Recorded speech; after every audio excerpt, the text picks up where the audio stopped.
Batteries your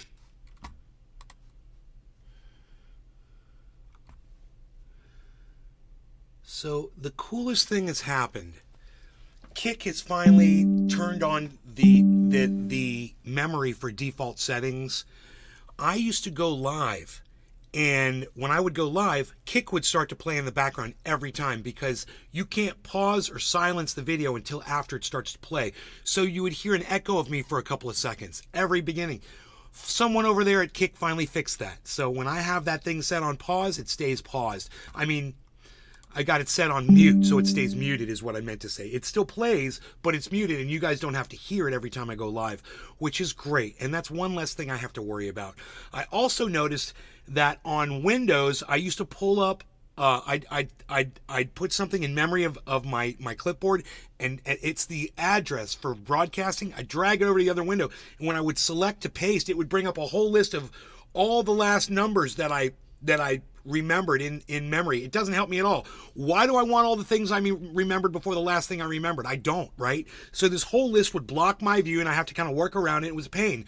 Somebody fixed that at Windows too, so it doesn't do that anymore. There must have been an update, and it doesn't bring up the last 20 things that you put on your clipboard. It only brings up the last thing. You copy, paste, boom. That's the way it should be. So it seems like somebody is getting smarter, or people, engineers are being reined in by people like me who are more intelligent than them and might be in leadership positions. They're doing some work outside.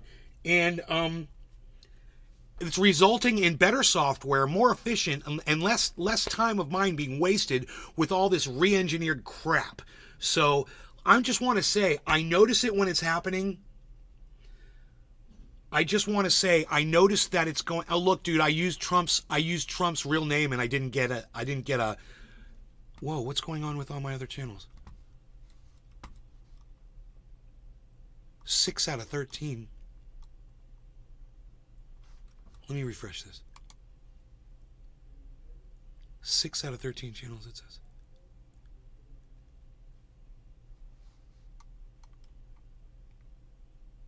Thirteen out of 13. Oh, there we go. Okay. Oh, boy, I was scared about that, man. Those glitches will scare you. Nay, there's somebody behind you. Be careful, Nay. Someone appeared in the background. We don't know who it was or what happened. Hungry Man 321. I haven't seen you. When did the hair come off? Okay, so my girlfriend and I were watching last night's show. We got 53 minutes into it. So last night was really good, man. And it was about 22 minutes in when I shut the sound off from the behind me and I started really talking and getting into it with the audience. And then when I moved the page down a little bit so people couldn't see where that news was coming from, dude, the whole show lit up. I couldn't believe how many people came in last night. So I want to say thank you to everybody that attended last night. And if you missed it, you can always go back and watch that show. It was a good one.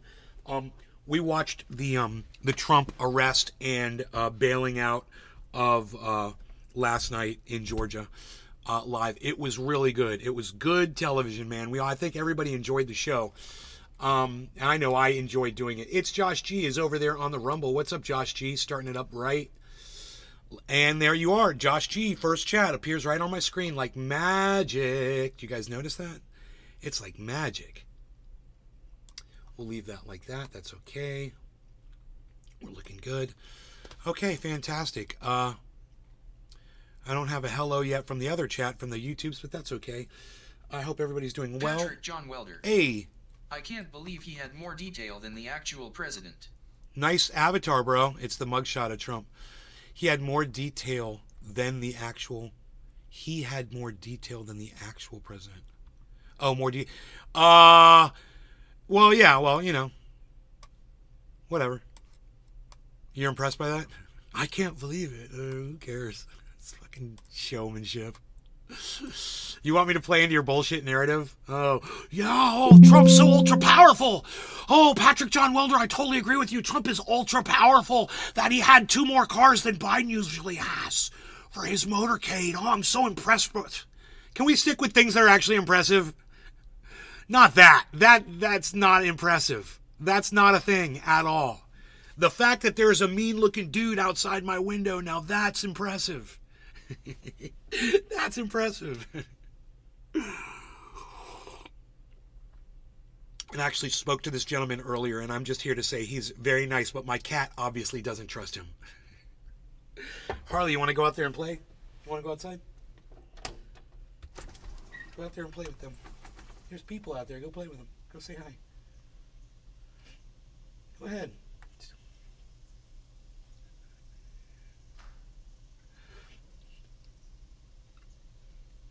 I mean, you want to, Patrick, if you want to talk up Donald Trump, why don't you talk about how great he looked in his mugshot? Why don't you talk about how horrible CNN looked trying to throw him under the bus, and all they could throw out was bullshit opinion that didn't hit at all? Why don't you talk about the fact that he spent less than an hour there? Why don't you talk about the fact that CNN and Fox News silenced his speech when he came out of jail and gave a 1-minute speech? Why don't you talk about that? You want to talk about how many cars were in his motorcade? Come on, dude. I hope I'm making you think. You know? I want you guys to start focusing on the facts of a situation and what actually helps. You know, I want you guys to be able to look at stuff and figure out what's important here. What's the things I have to pay the most attention to? How many cars were in the motorcade ain't it at all, and it's not impressive.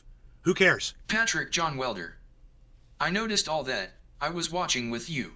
I had a traffic ticket and spent 4 hours in jail. It was a joke.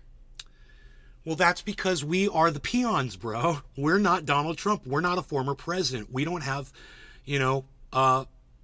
privilege. You know, when I get in trouble, I go to jail. I sit there for 8 hours. I get processed. It sucks. You know, every time. You know, it doesn't matter how much money I have. I wasn't the president of the United States, so they don't rush it through. They don't block off the streets. They don't make sure there's no other inmates in the prison that could harm me, you know, and clear the whole area for me. So, I don't need special treatment. I'm just saying that's the special treatment that Trump gets. And we should expect nothing else. He was the president of the United States, and he's probably going to be the president again.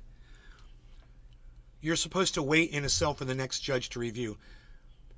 Yeah, but he was the president of the United States, man. Why you want Trump to be treated like every other criminal? I don't even want that. I didn't want Trump to go to jail for this bullshit. January 6th, inciting the riot, that's going to be a different conversation, and we'll have that. You know, we could talk about that all day. But this? No, not for this. I mean, we listened to the conversation. It was a perfect phone call. He knew it. He knew. He watched his voice. He knew exactly what not to say, and he never ordered anyone to do anything. He made suggestions, like a mob boss does. Hey, it'd be a bad thing. I think people would be really sad if something would have happened to this beautiful establishment of yours, like it would have burned to the ground of nothing but ashes. Dave Fishing. Hey, I didn't say I was going to do it. I'm just saying it would be a bad thing if it happened. That's the way mob bosses speak. You know, that's the way a fucking boss speaks. They're smarter. They know. They don't want to incriminate themselves. They know they're being recorded all the time. So they change their words so that they don't incriminate themselves. And it works in court. It's very smart. It's intelligent. He's fucking playing some kind of chess. He really is. So when he called it a perfect phone call, he fucking nailed it. That's why he said needs to find the vote. Yeah. He said, I just want to find 11,780 votes, which is one more than what we've got in that state. I just want to find them. He didn't say, you need to go find them now for me or I'm coming after you. He didn't threaten anybody. This is hilarious. So that phone call I heard the whole phone call. We listened to the whole call. There is nothing in there where he was conspiring or anything. He was simply making suggestions. He was alluding to things. That's not a direct order, and he didn't tell anybody to do anything, especially with his position as president of the United States, which he could have tried that shit, and he was smart enough to not do it. Yeah, it's got to drive the Republicans crazy, and when he gets found innocent in Georgia, it's going to drive them even crazier. And, the big story here, guys, the big story here is that when Donald Trump walked out of that jail, CNN and Fox News cut his mic. That's the big story here, and that's the big story that CNN isn't covering this morning. They're not saying, oh, we kind of screwed up last night when we didn't. You know what you did? You just let the whole world side with Donald Trump over the liberal, run media. That's what you just did.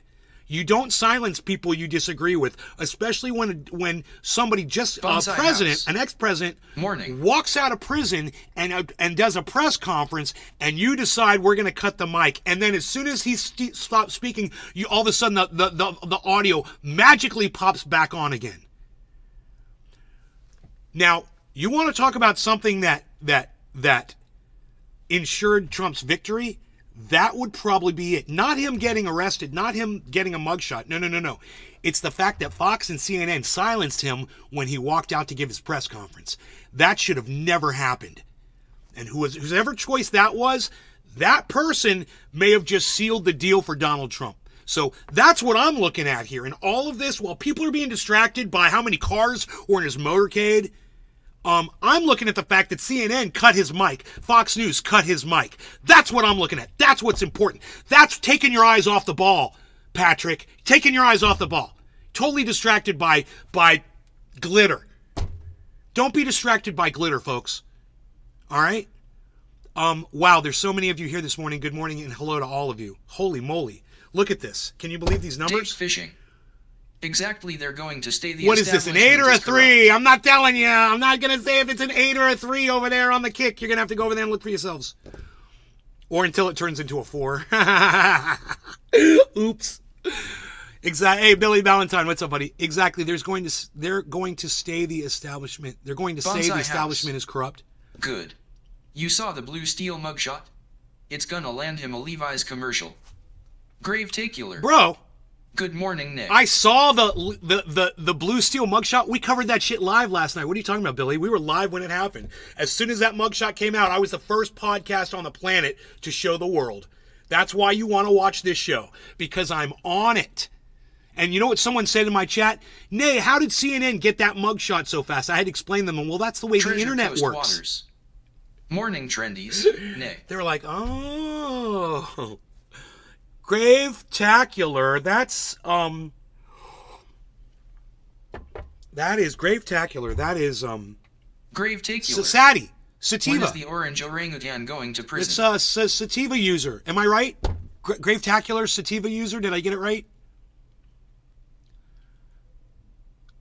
How many other podcasters out there recognize their audience members by their faces?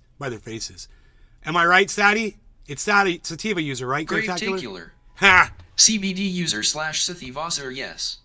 Yeah, Bonsai see that? House. I'm good. Oh, sorry. I love my audience. Not sitting on my ass. I love my audience. Grave-tacular.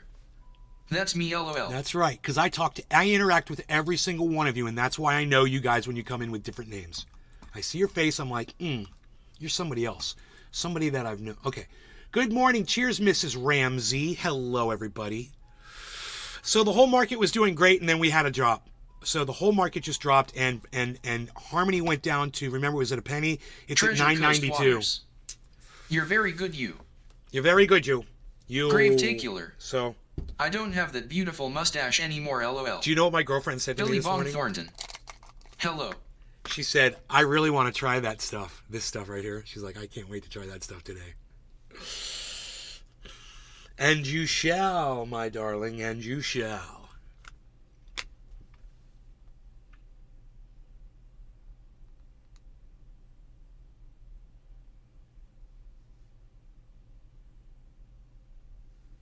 Perfect dab. We both slept really good last night. My girlfriend and I had a good sleep. Looks like peanut butter. Looks like peanut butter. Looks like mustard. Looks like honey mustard.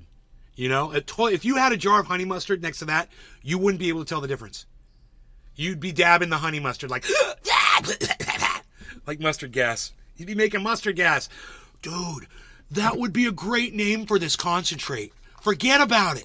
Dude, mustard gas. Forget about it. Oh, dude. What time is it in California right now? 8 o'clock. Dude, mustard gas. I just need... Fuck that. Fuck that name, dude. I got you, son. Gravetacular. Yeah, that stuff looks really mustard. Let's see if he's awake. Let's see if Anthony's awake. Bonsai Anthony, house. He's a big boy. No.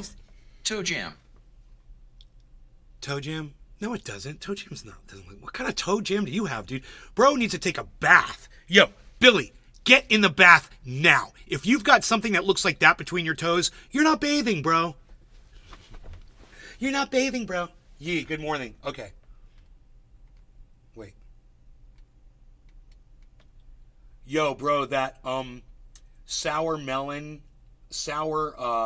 ball, I've got a name for it. You're going to love it.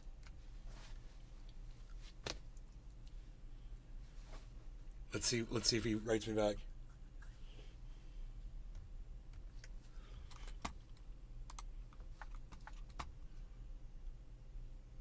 I'm waiting for him to. He's awake. Here, I'm just gonna type it to him.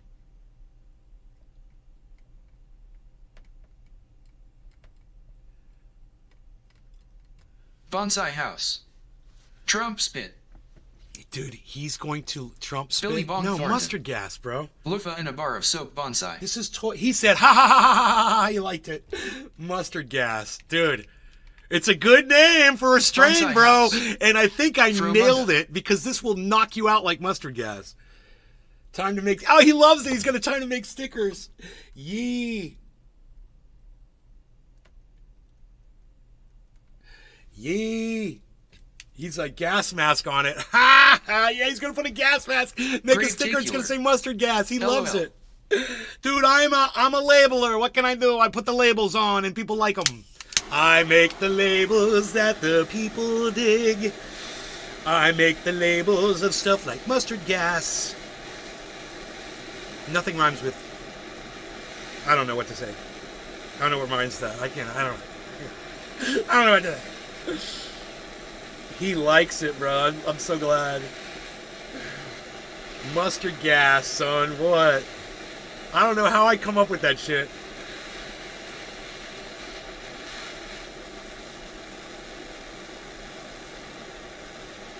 Everybody's gonna want Everybody's gonna want that mustard gas. Everybody's gonna want that mustard gas. Watch, dude. It's gonna be the biggest thing. Gravetacular. It's because of the Mustard name. gas will put you in a cast.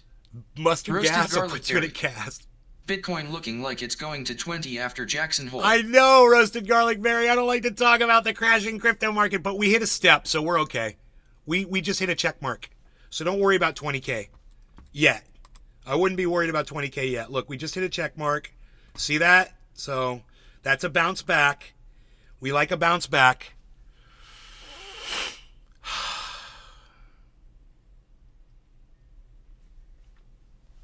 He said, yee. Oh, dude, he already sent me a picture of a mustard gas. Roasted garlic berry. Don't be scared, this is Enchil He opportunity. always sent me a guy in a mustard gas suit. Oh, sent me a picture of a guy in a mustard. He loves it, bro. He got right on it. I love that. All right, no Laurie Garney Cannabis. Cheers to all of you. That's Roasted Garlic Berry, Gravetacular, Billy Ballantyne. It's Josh G, Mrs. Ramsey, and anybody that might Dave Fishing over there on the kick. Cheers, everybody.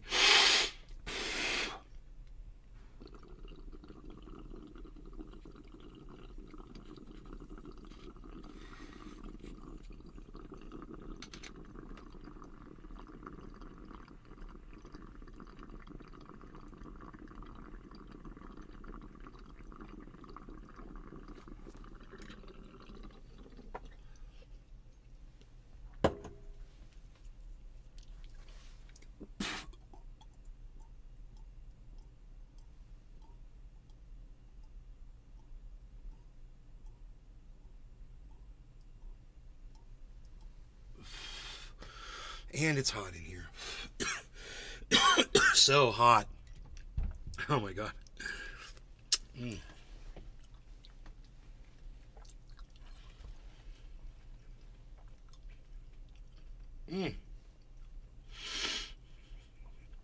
Oh my god, that's tasty. Oh my god, that's good.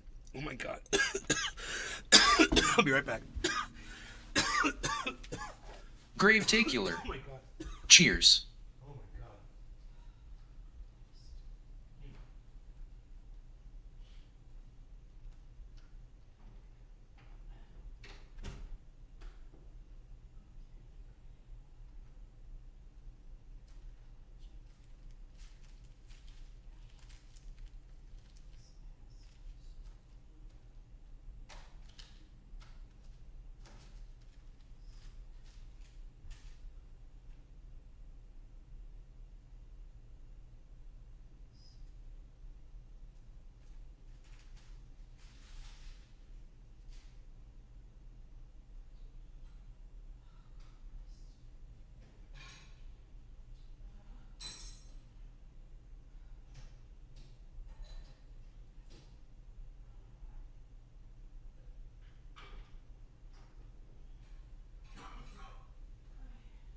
Mr. Blue 313 Setstfin. Morning, folks.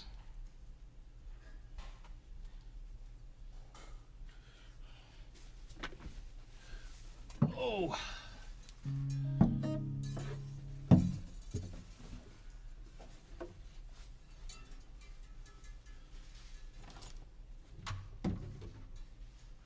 Ow. Oh, my back. I don't know what I did to my back. Hurts. Oh, did I say that out loud? Hello. Hey, Grandpa, good morning. Just making my Rumble rounds. It's my lazy day today. Ah, Grandpa, so good to have you here. Bonsai I've house. missed you. I mustard gassed myself when I lived with Todd Snyder. Our bathroom was really pissy. Dumped bleach in there and poof. So much ammonia it turned to MG, stayed outside for hours. Wow, Billy Bong Thornton. it's crazy. You're my boy Blue. That's from getting drunk and trying to hit the toilet, bro. You know, drunk people do not hit the toilet when they're pissing. So, Grandpa, I was going to say, we covered the Donald Trump arrest and release last night. And my big takeaway, bro, is that CNN and Fox News cut Donald Trump's mic when he spoke for 1 minute after he was released. That's my big takeaway. Grave tacular. That's Nope. Guilty the as an silencing LOL. of Donald Trump when he should not be silenced.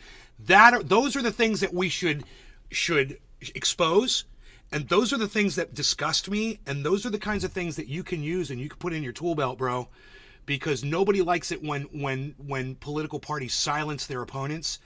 And if you really want to get support for Donald Trump, and I don't want to say this so that my mom hears it, but if you really want to get support for Donald Trump, the way to do that is to expose CNN and Fox for silencing him. You expose that. You talk about it nonstop. You let everybody know what the media does to him, and you show the clip. You could show the clip from my show if you want. We turned on, bro, it was so messed up. We turned on CNN. I was like, dude, I turned on CNN. I turned on Fox. We couldn't get what he was saying. He was only talking for 1 minute. We had to go to Newsmax to hear the speech. And for me to have to source news from Newsmax, for me, bro, that should have never been the case. CNN and Fox News should have never forced me to go to Newsmax. You know? People are seeing the truth. That's the plan. Well, our job is to expose it as much as possible, to talk about it, to post about it, to get that footage out there so everyone can see that CNN silenced him. Everyone can see that Fox News silenced him. Dude, that's huge. And if you want to get support for somebody, I think the best way to do it is to show them that the establishment is behind the silencing and the muzzling of their words. I really do. Like, for me, it doesn't work because it's not the establishment. For me, it was basically been my audience that's been not liking my material. You know? It has been. So it doesn't work in my specific case. But for someone like Lee Camp, someone like Ron Placone, someone like Graham Elwood, someone like Donald Trump, someone whose audiences want to hear their words and love them, you know, there's no excuse for that. The only excuse is that is an Orwellian, a 1984 style form of censoring, and there's nothing that should help more than that. I mean, there's, you know, that is the point, and I think everyone needs to recognize that point and walk away with that today. Is that CNN and Fox News silenced Donald Trump for 1 minute, where he just wanted to say, you know, he felt like he had been. Mr. Blue 313. I'd like to play that again for you guys. 710 and salute. I'd like to play what he said for 1 minute. It wasn't like, I don't understand. It was like, why are they so scared of him? Why is CNN and Fox News? What are they going to go promote fucking Ron DeSantis? What are they doing over there at Fox? I don't even know. We know where CNN's at. Bonsai house. Whatever he does, he better not accept a plane ticket to Putin's house. Bro, him and Putin are gonna be partying. But you know this, Billy. Now think about what you just said. That's his buddy, man. They're friends. Right? He's gonna end the war on day one, and I believe it, bro. I believe that. I really believe that him and Putin are gonna end that shit. Dave Fishing. Trump, Putin are allies. I mean, if there's one thing that Donald Trump loves. It's a powerful leader that doesn't take bullshit from anybody. Putin is a powerful leader that doesn't take bullshit from anybody. And if you cross him, he fucking shoots your plane down, or he poisons you, Dave Fishing. or he brushes your fucking teeth. Putin invaded month after Biden took office. Bonsai House. If Putin was my brother, I'd still take my own plane. Ellen Remy. They didn't just silence Donald Trump. They didn't just silence Donald Trump. Ellen Ramey. What else, Ellen? What do you got? Who else? Who else did they silence? Talk to us. Let's hear what you got to say.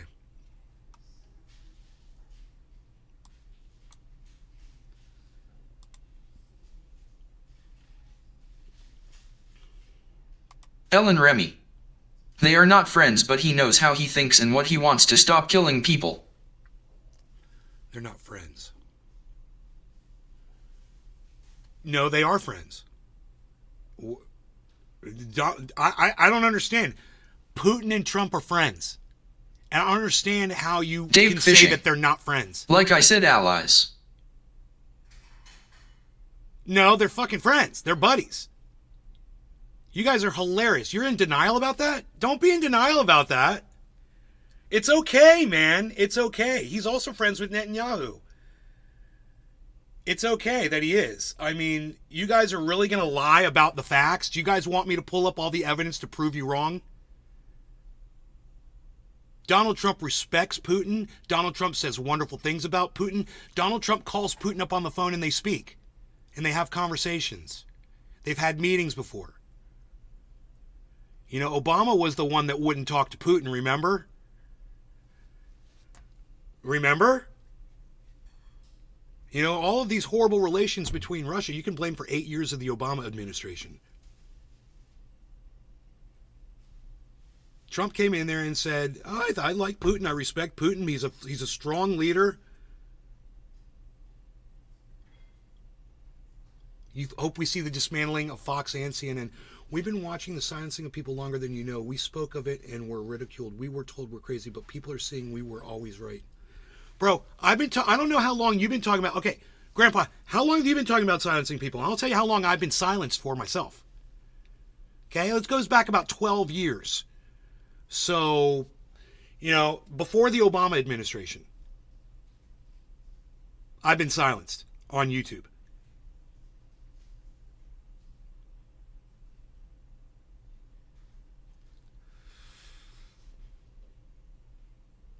You know, I've been talking about it.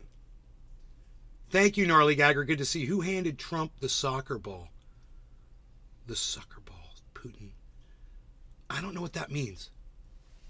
He even respects Kim Jong-un. Yeah, he does. He loves him. They're buddies.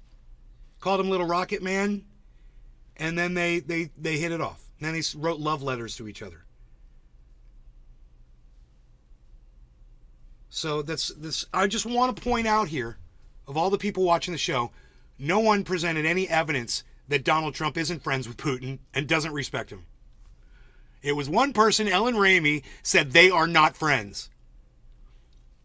You could look it up on the internet and you'll find quotes from Donald Trump highly regarding Putin. I mean, the proof is in what you put out there. The proof is in the legislation he writes. The proof is in the things he says publicly. The proof is in his actions. Not what you think you can say on a fucking podcast. They are not friends. To back that up with what? Ellen, I'm waiting for you. Everyone's waiting for you, Ellen. We're all waiting for you to give us some sort of evidence that proves your point. They are not friends. Okay, show me how Putin and Trump are not friends. That's all I'm asking. It's a simple ask. You said it. All you got to say is, you know Bonsai what? House. You proved me wrong. Oh, they're friends. Trump has better planes, though. They're friends. Billy says they're friends. So Billy's throwing it out there. Putin gave Trump a soccer ball on camera. Everyone saw it. A gesture meaning the ball is in your court. Google it. No, I believe you. I believe you, Grandpa. I just didn't know what you were talking about. I don't have to Google something if I Grandpa something. I'm cool. I'm not aware of this soccer ball. Is this figurative or literal? It was literal. It's Josh G. Okay, Grandpa. Not telling. Good morning. Hey, not telling. Patriot Jewel 17. Yes, Trump, Xi, Netanyahu, Putin all respect each other. They all want the best for their own countries. They all want the best. Where's Cyber at when we need him? You really? Z wants Xi Jinping, Xi Jinping wants what's best for China? Netanyahu wants what's best for Israel, or he wants what's best for the Israeli people? You know, Trump wants what's best for America, or he wants what's best for Trump supporters and the Republicans and men. You know, what's best for the country is women to have their rights. You know, a woman has to get an abortion, have autonomy over her own body. Wouldn't that be best for the country?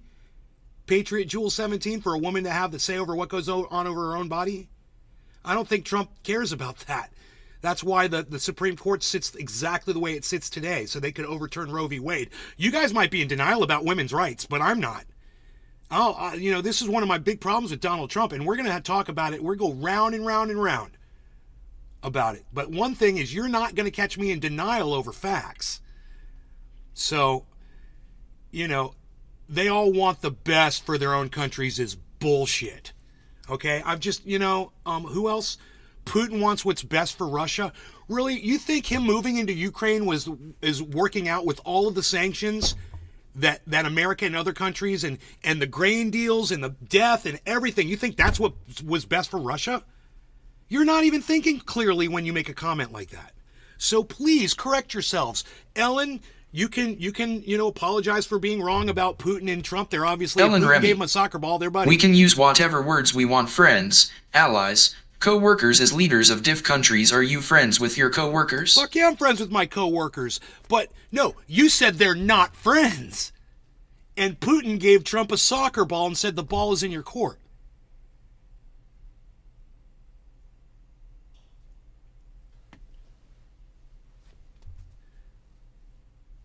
So, you know, the correct answer would be right. You know, I think, yeah, maybe I was wrong about that statement. They probably are friends. Dave Fishing. That would be your They're deaf statement friends. now. That would be your move next. And as far as Patriot Jules goes, you know, your next move would be like, no, these leaders do not want what's best for their own countries. Trump does a lot of things just to help himself and his own family and rich people and wealthy people. He doesn't do a lot for poor people, hungry people, people who have disabilities. He doesn't do a lot for everybody. So you're in denial about a lot of shit. Meals on Wheels was a great program. Trump didn't like that. He didn't like feeding people that couldn't feed themselves. He just wanted them Ellen to die Remy. out in the street. Diff words lead to diff opinions, happened to creating all the- disagreements. Lead to difference, creating disagreements, different words. No. It's not about words. We all agree on the definitions of words. Friends is friends. You know, you said they were friends. You said they weren't friends. I say that Trump and Putin are friends. And everybody in the chat seems to agree with me. In fact, they all gave me some kind of support behind the statement that I made, which I didn't have any. I'm just doing this all the time. But I'm pretty good at this. I've just heard Trump say wonderful things about Putin. I can't believe, what, do you ignore Donald Trump? You don't listen to what he says? You're calling Trump a liar? So you have heard what he said, but now you're calling what he says a liar? All the respect and love he's thrown out there for Putin? You know, he said he's going to talk to Putin and end the war on day one of his presidency. Bonsai House. How would he be able to do that I if he just wasn't googled friends a with few Putin? things. Evidence shows they are still close friends. Trump won't answer that question right now, but neither would you. But neither would you. Yeah, well, he doesn't have to answer the question right now. He's spoke volumes of it for the last, 8 years about Putin. He's said wonderful things about Vladimir Putin. I'm surprised Putin wasn't at his wedding with Hillary Clinton. And Jeffrey Epstein. Bonsai House. I wouldn't.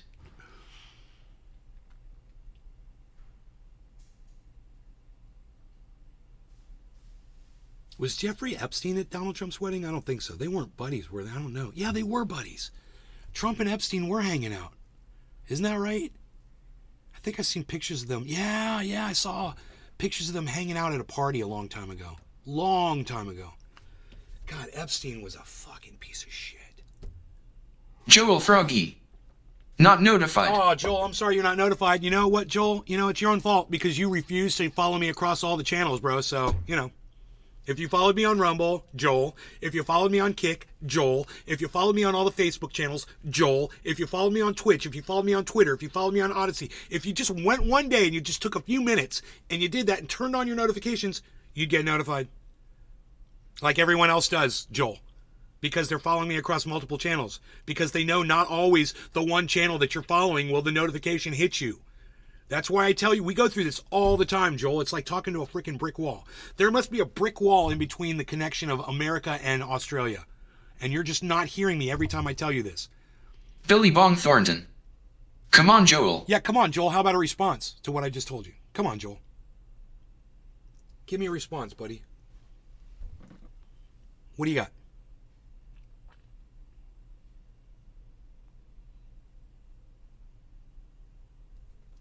Silence. Nothing. I wasn't expecting much anyway. You know, you're going to tell me you're not getting a notification, and you come in 37 minutes late to my show. I'm going to tell you Grave-tacular. how you can get YouTube a has actually notification, been on point with the notifications lately. and then you just, not even so much as a thank you or anything, you just totally ignore me. Yeah, this is why I can't get that far with this audience sometimes, man. It's just a lack of communication going on here, you know, and you got to snort only half a line of all Seymour the Cannabis. Superman vitality. To Good get your morning, brain sharpened up in the NLRC morning like I Trendy as do. Dabberts at Nays Garden. And you're going to Cheers, have to wait at least Trendies. 4 excruciating seconds before you hit that second half of a line of ultra potent Superman Ellen Remy. vitality because it's ultra potent. I do not know Trump personally. Who he considers as a friend is his choice and his opinion, not our choice to make. Then why did you say they're not friends, Ellen? You lied to us then. First you tell us you think you know what's going on inside Trump's brain, and then you make a statement saying you do not know Trump personally, who he considers as a friend. Right. But all of us do because we listen to what Trump says. And he said a lot of gracious comments. He's made a lot of gracious comments regarding Grave-tacular. Putin Hashtag over his super male presidency and vitality over the last few experts. years. You're obviously got your head in the dirt. You're not paying attention to what's going on. But then you come on a podcast and you act like you know what's going on inside Trump's head. All I ever tried to do, Ellen, was just show you that, you know, you don't know what you're fucking talking about when you make a comment like that. I know people don't like to be told that, but I tried to do it in the nicest way possible, and now you've doubled and you've tripled down. It's just so funny. Or you're backtracking. You know, first you double down, then you backtrack, which is par for the course from someone like you. You're obviously not listening to Donald Trump. You Ellen support Remy. him and love him, but you don't You want to win, listen Nick. to him. I love you even with diff views. You did show me. Lots of love. I showed you? I showed you. I didn't show you. It was my audience from Rumble showed you.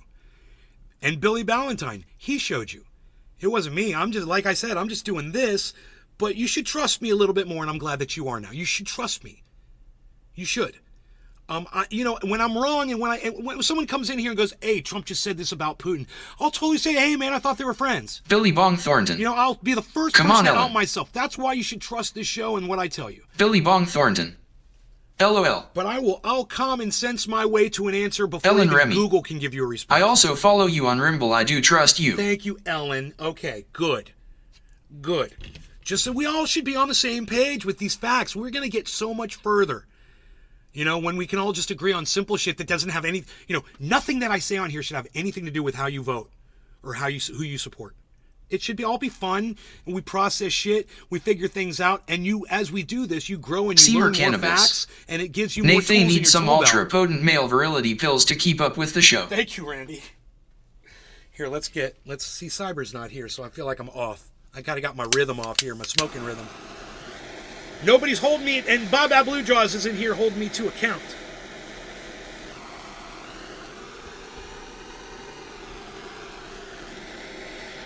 Not fruity smelling enough. We're going in. But this time I'm going to go in a little hot, I think. I think I'm going to do like a 30-second wait. Grave-tacular. Loading a bowl of jealousy. Jealousy. I've got mustard gas. Ellen Remy. I always trust Trump, but I am a farmer, so my head is literally in the dirt a lot. Okay, you shouldn't Grave always Tacular. trust. You shouldn't always Sativa trust / hybrid. anybody. And Donald Trump has lied so many Dave times. Fishing. How can you always Jealousy trust equals him? ZZZ. How many lies has Donald Trump told that you've heard? You trust someone that lies constantly?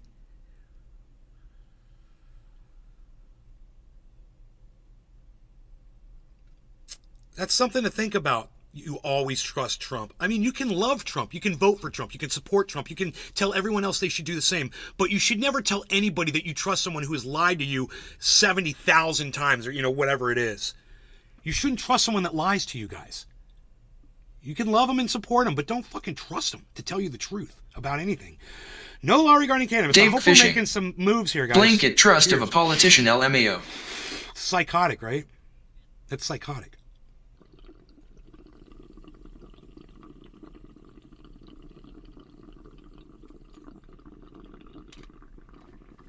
Grave Tacular.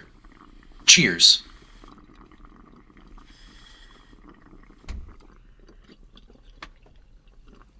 I will say this.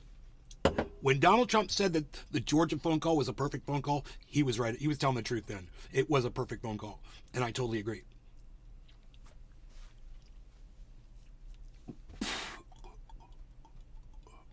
Trump nailed it.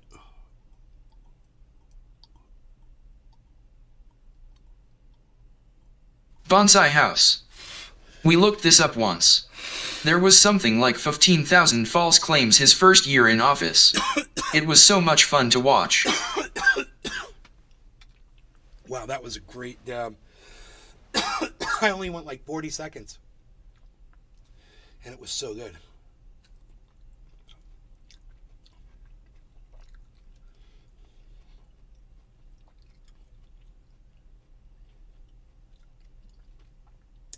No, you guys want to see the Tucker Carlson Donald Trump interview? We can watch that because I haven't seen any of it.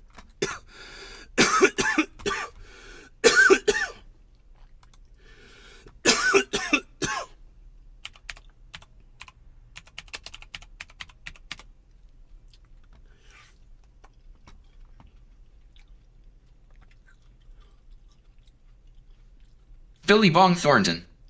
Yeah, let's see it.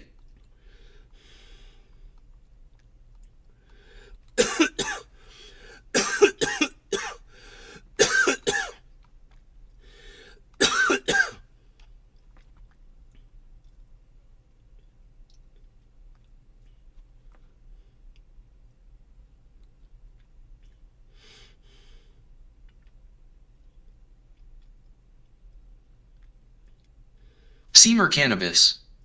Let's do this.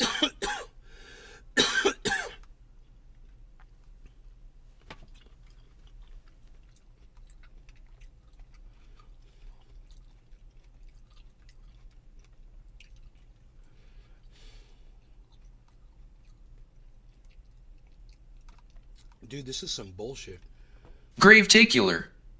This jealousy has a nice floral / pine sol taste.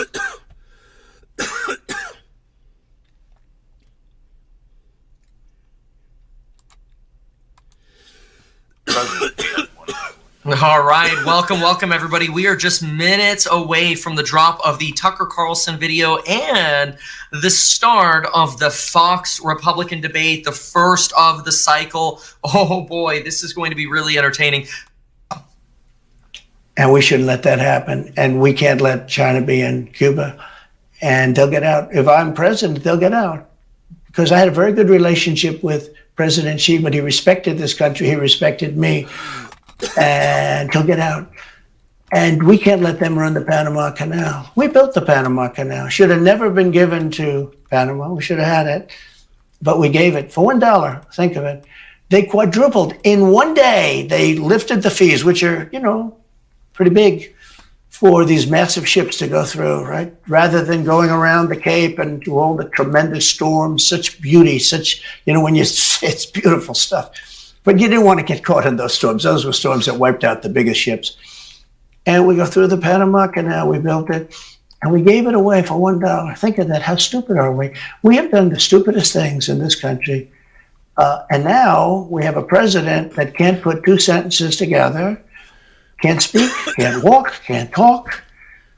I don't think he gets to the starting gate, but these people do miracles. I mean, he ran out of his basement, and you got away with that one because of COVID, so he sort of got away with it.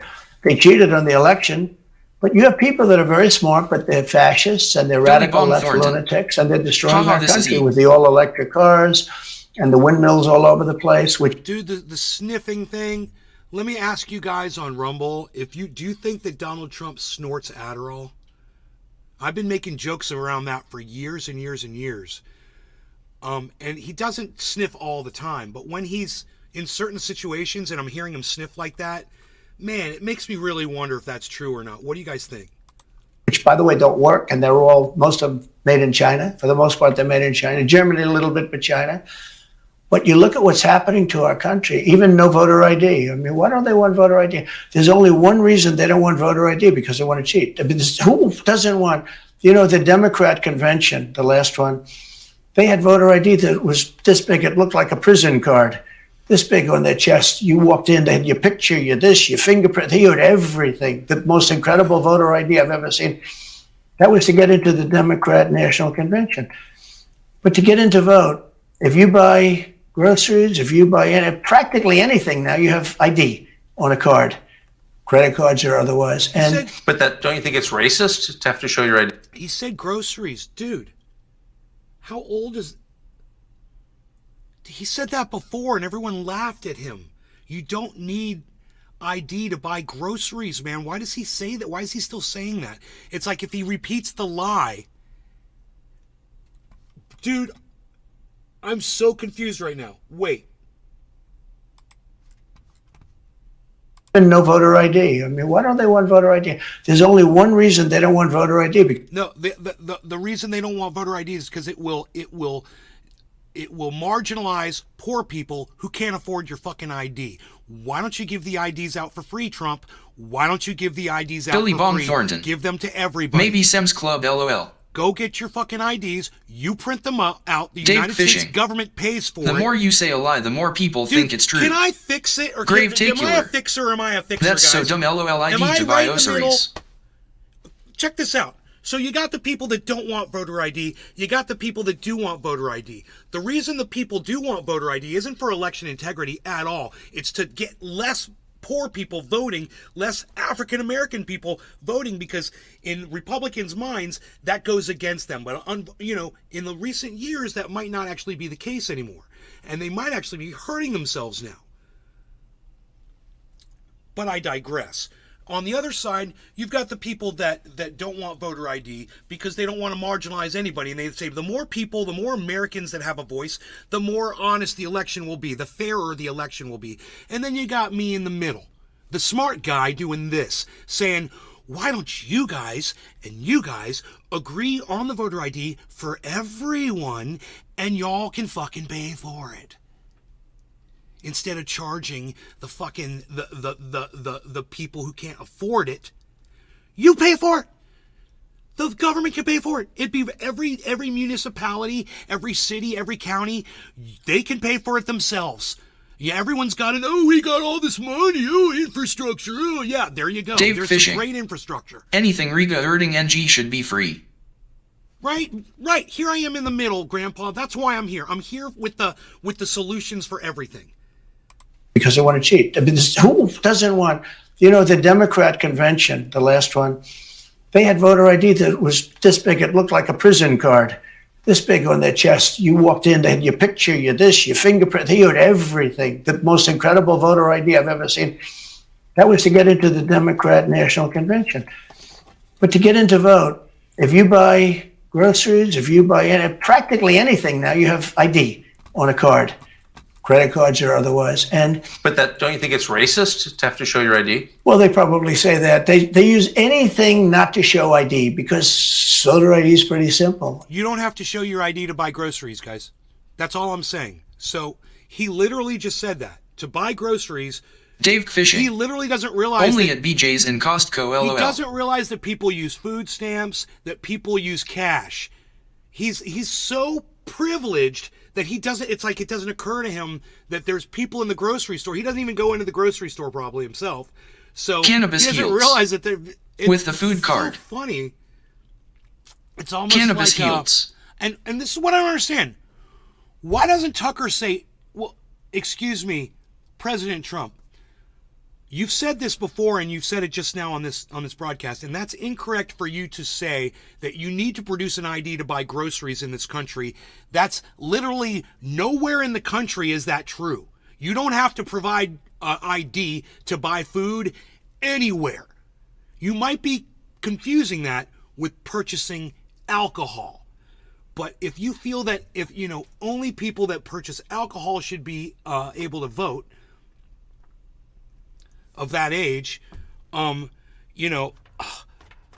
you're referring to buying alcohol because that's the only thing that you can think of to buy as grocery. I don't know, man. I don't know why Tucker doesn't stop and go, wait, let me fact check you on that because you're saying something and it's incorrect. You're saying you need to buy groceries, you need an ID to buy groceries. President Trump, that's simply not true.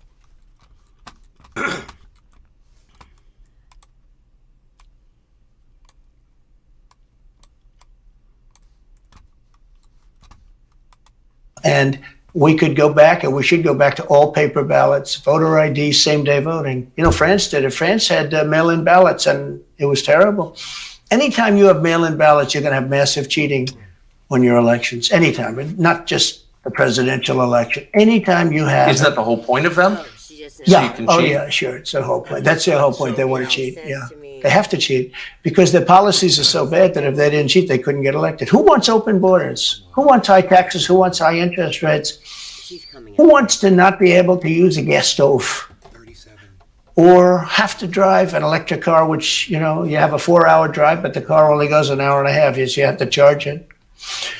The happiest moment for somebody in an electric car is the first 10 minutes. In other words, you get it charged, and now for 10 minutes.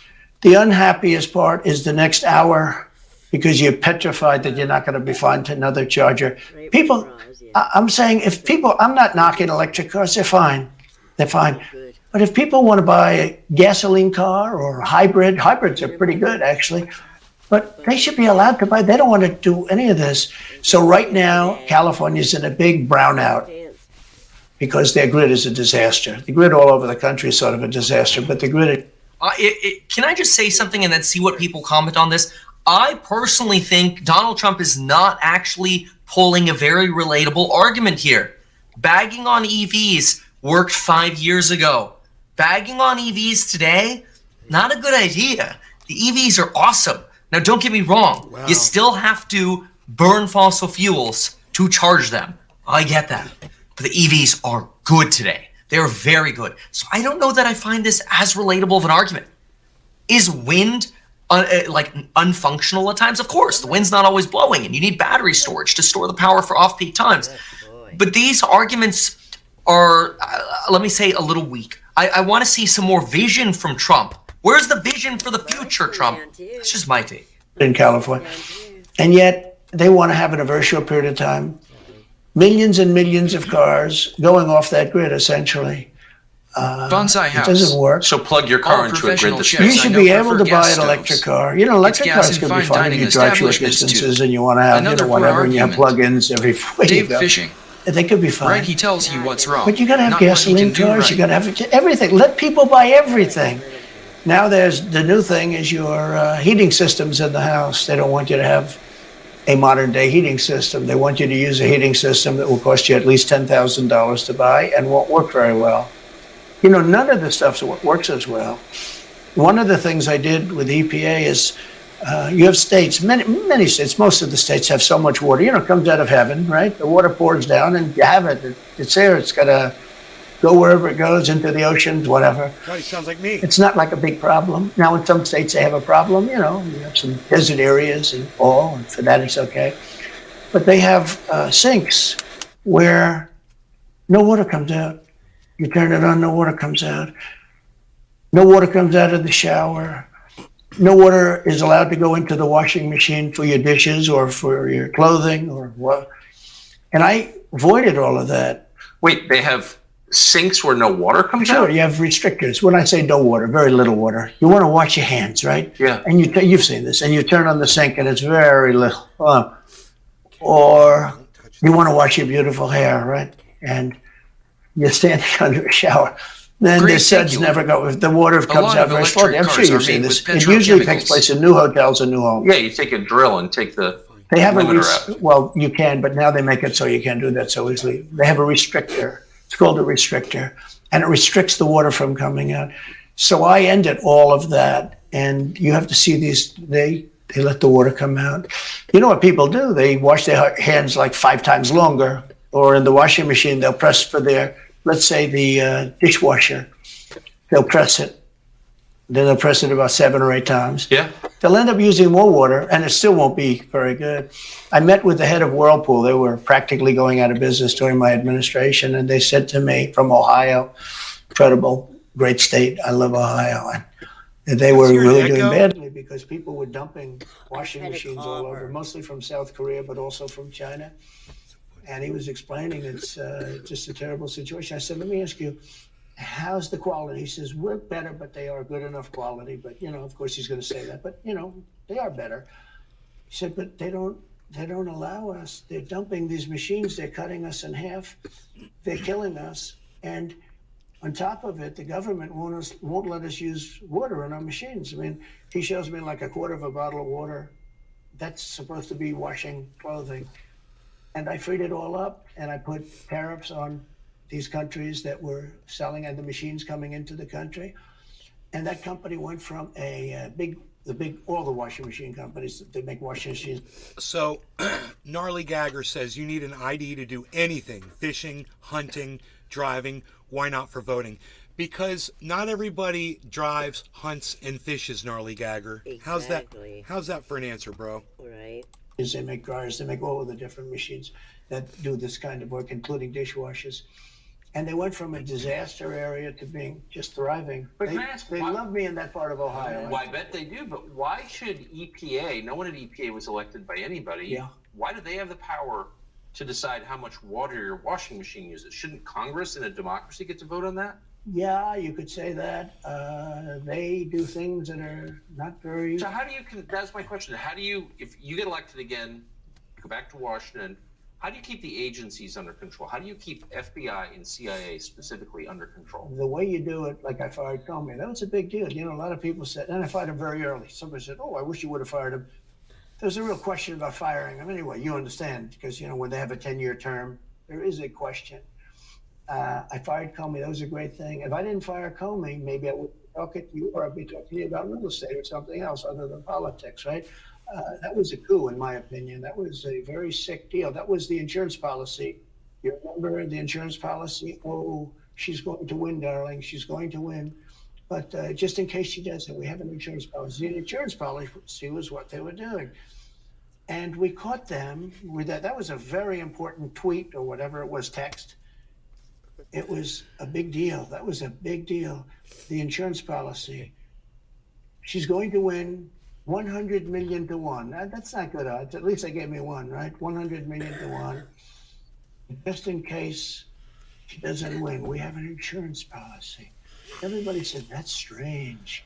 That's strange. But we caught all that because I fired Comey. Because when I fired Comey, it was like throwing a rock into a hornet's nest, into a nest of bees, and the place went crazy. So when you were president, are you confident that you knew everything, say, CIA was doing around? No, I'm not. It's Wow. It's a very interesting group of people. I had very good relationships, I thought, but I was a little surprised when I got out that, you know, things go on. Look, it's What were you surprised by? I was surprised. I think it's some of the people. I was surprised I had a group of people.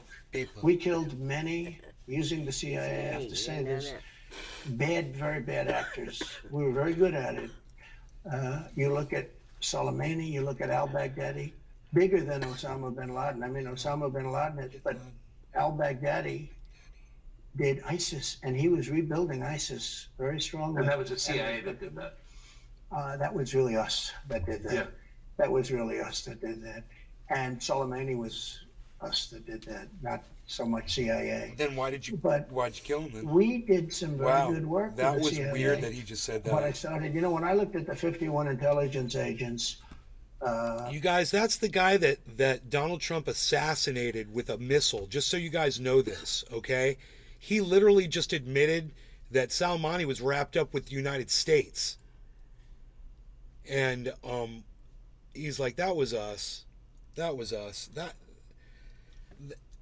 was at 228, 227, 32. This is pretty crazy, guys. We're very good at it. You look at Soleimani, you look at al-Baghdadi, bigger than Osama bin Laden. I mean, Osama bin Laden is, but al-Baghdadi did ISIS, and he was rebuilding ISIS very strongly. And that was the CIA that did that. That was really us that did that. Yeah.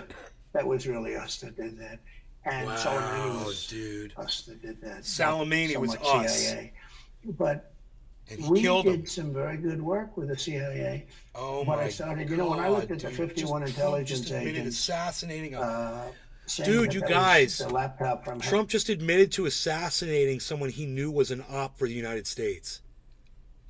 Think about that. That's fucking huge, man. I wonder if people are talking about that today. was Russia disinformation. When I took a look at that, I said, that's a horrible thing. They knew it wasn't. They Fucking knew missile, it was not. man. He killed like And 8 by the way, people. you're talking about cheating on the election. McLaughlin and Did you know that? Fabrizio, great With the pollsters. missile? Well, no. They said a I- thing I like know that plus now, other but things meant anywhere from that's 10 to crazy. 17% of the vote would change. Whatever happened to Mike Pence? You've always been nice to Pence. I've never heard you criticize Pence. You've defended him in public many, many times. He's out there attacking you. Cut that. What is that? So Mike wants to run for president. You got to understand, in my opinion, Mike Pence had the absolute right to send the votes back to the legislatures. The Democrats and everybody said, you don't have the right. In other words, what I said, is he a human conveyor belt? You mean if he finds fraud in Pennsylvania, in Georgia, in any of these states, Arizona, he has to send them to Mitch McConnell, right? That's right, sir. Well, if he finds fraud, he has to? Yes, sir. I said, so he's a conveyor belt. Boom, put him in. I said, I don't agree with that. And we had some lawyers, not all, we had some lawyers that said, no, you do have the right to send them back to the legislatures to be rechecked. Because if you look at what went on in Wisconsin, who, by the way, now agree with me, Wisconsin has been Another bag of different- virtually, other than the fact they're not allowed to do anything statutorily, but Wisconsin has been, I mean, what they found is incredible. I mean, we won Wisconsin. But Mike Pence had the right, in my opinion, to send them back. Do you ever talk to him now? No, I haven't spoken to him in a long time. I was very disappointed in him. I didn't want to do what Thomas Jefferson did.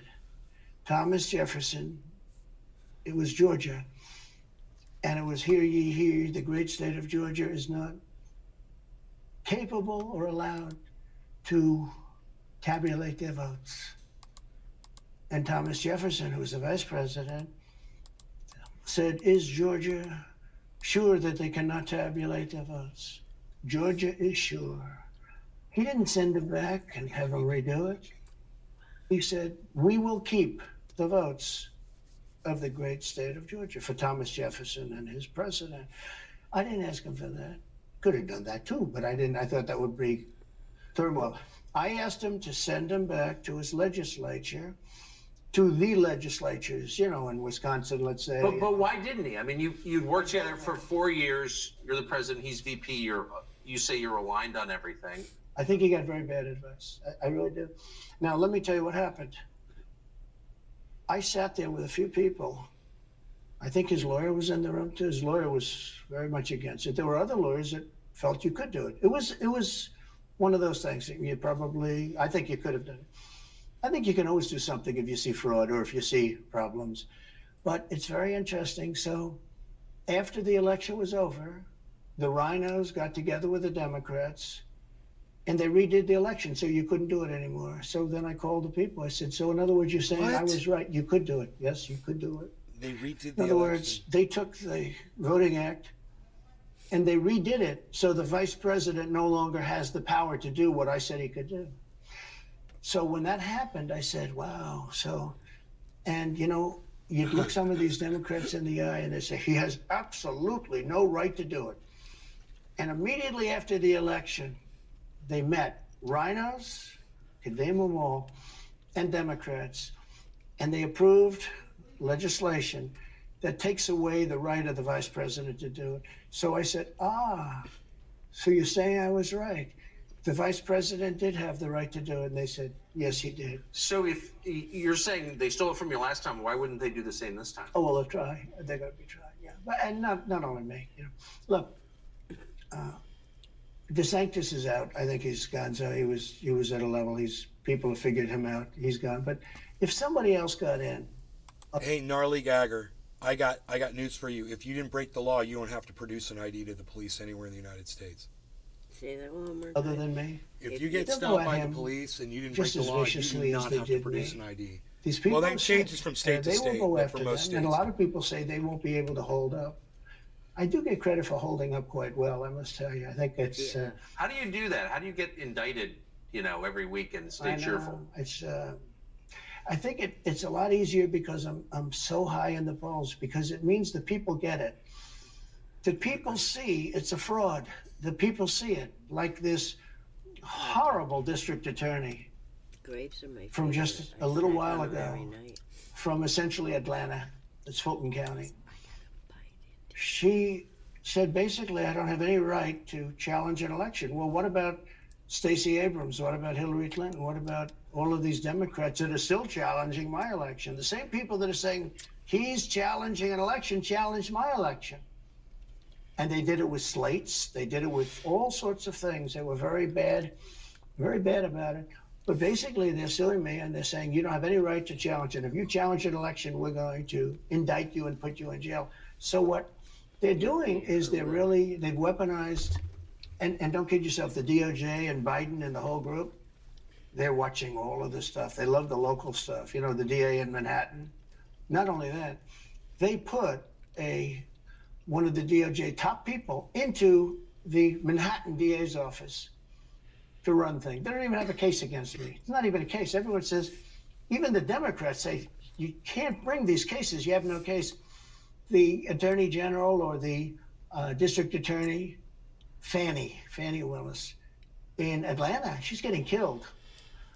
Basically, she's saying Trump doesn't have the right to criticize an election. But you've been around long enough now. You've seen many elections criticized. I mean, Hillary Clinton goes crazy. Every time she talks, she says, he's not the president. Jimmy Carter said, he's not the president. Well, I am the president. Hillary Clinton called me, by the way, at 3:02 in the morning to congratulate me the night of the election.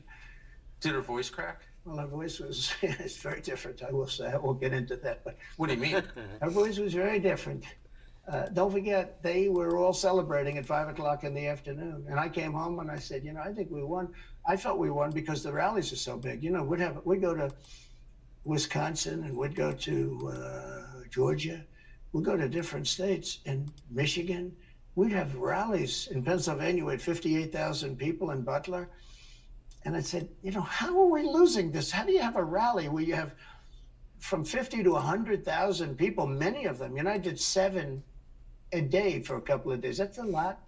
These are big rallies too. And I didn't hold back. I didn't say, let's make them let's do abbreviations, right?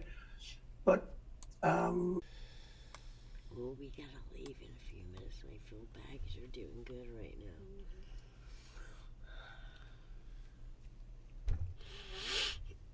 Look at Trump. Look at Trump. You did But that get would him mean at one also of that his funny. Stacey Abrams in Georgia should be best indicted moments. because she still thinks she won the election for governor. She still thinks See that. the She's first never person in the chat to say we're recanted. back.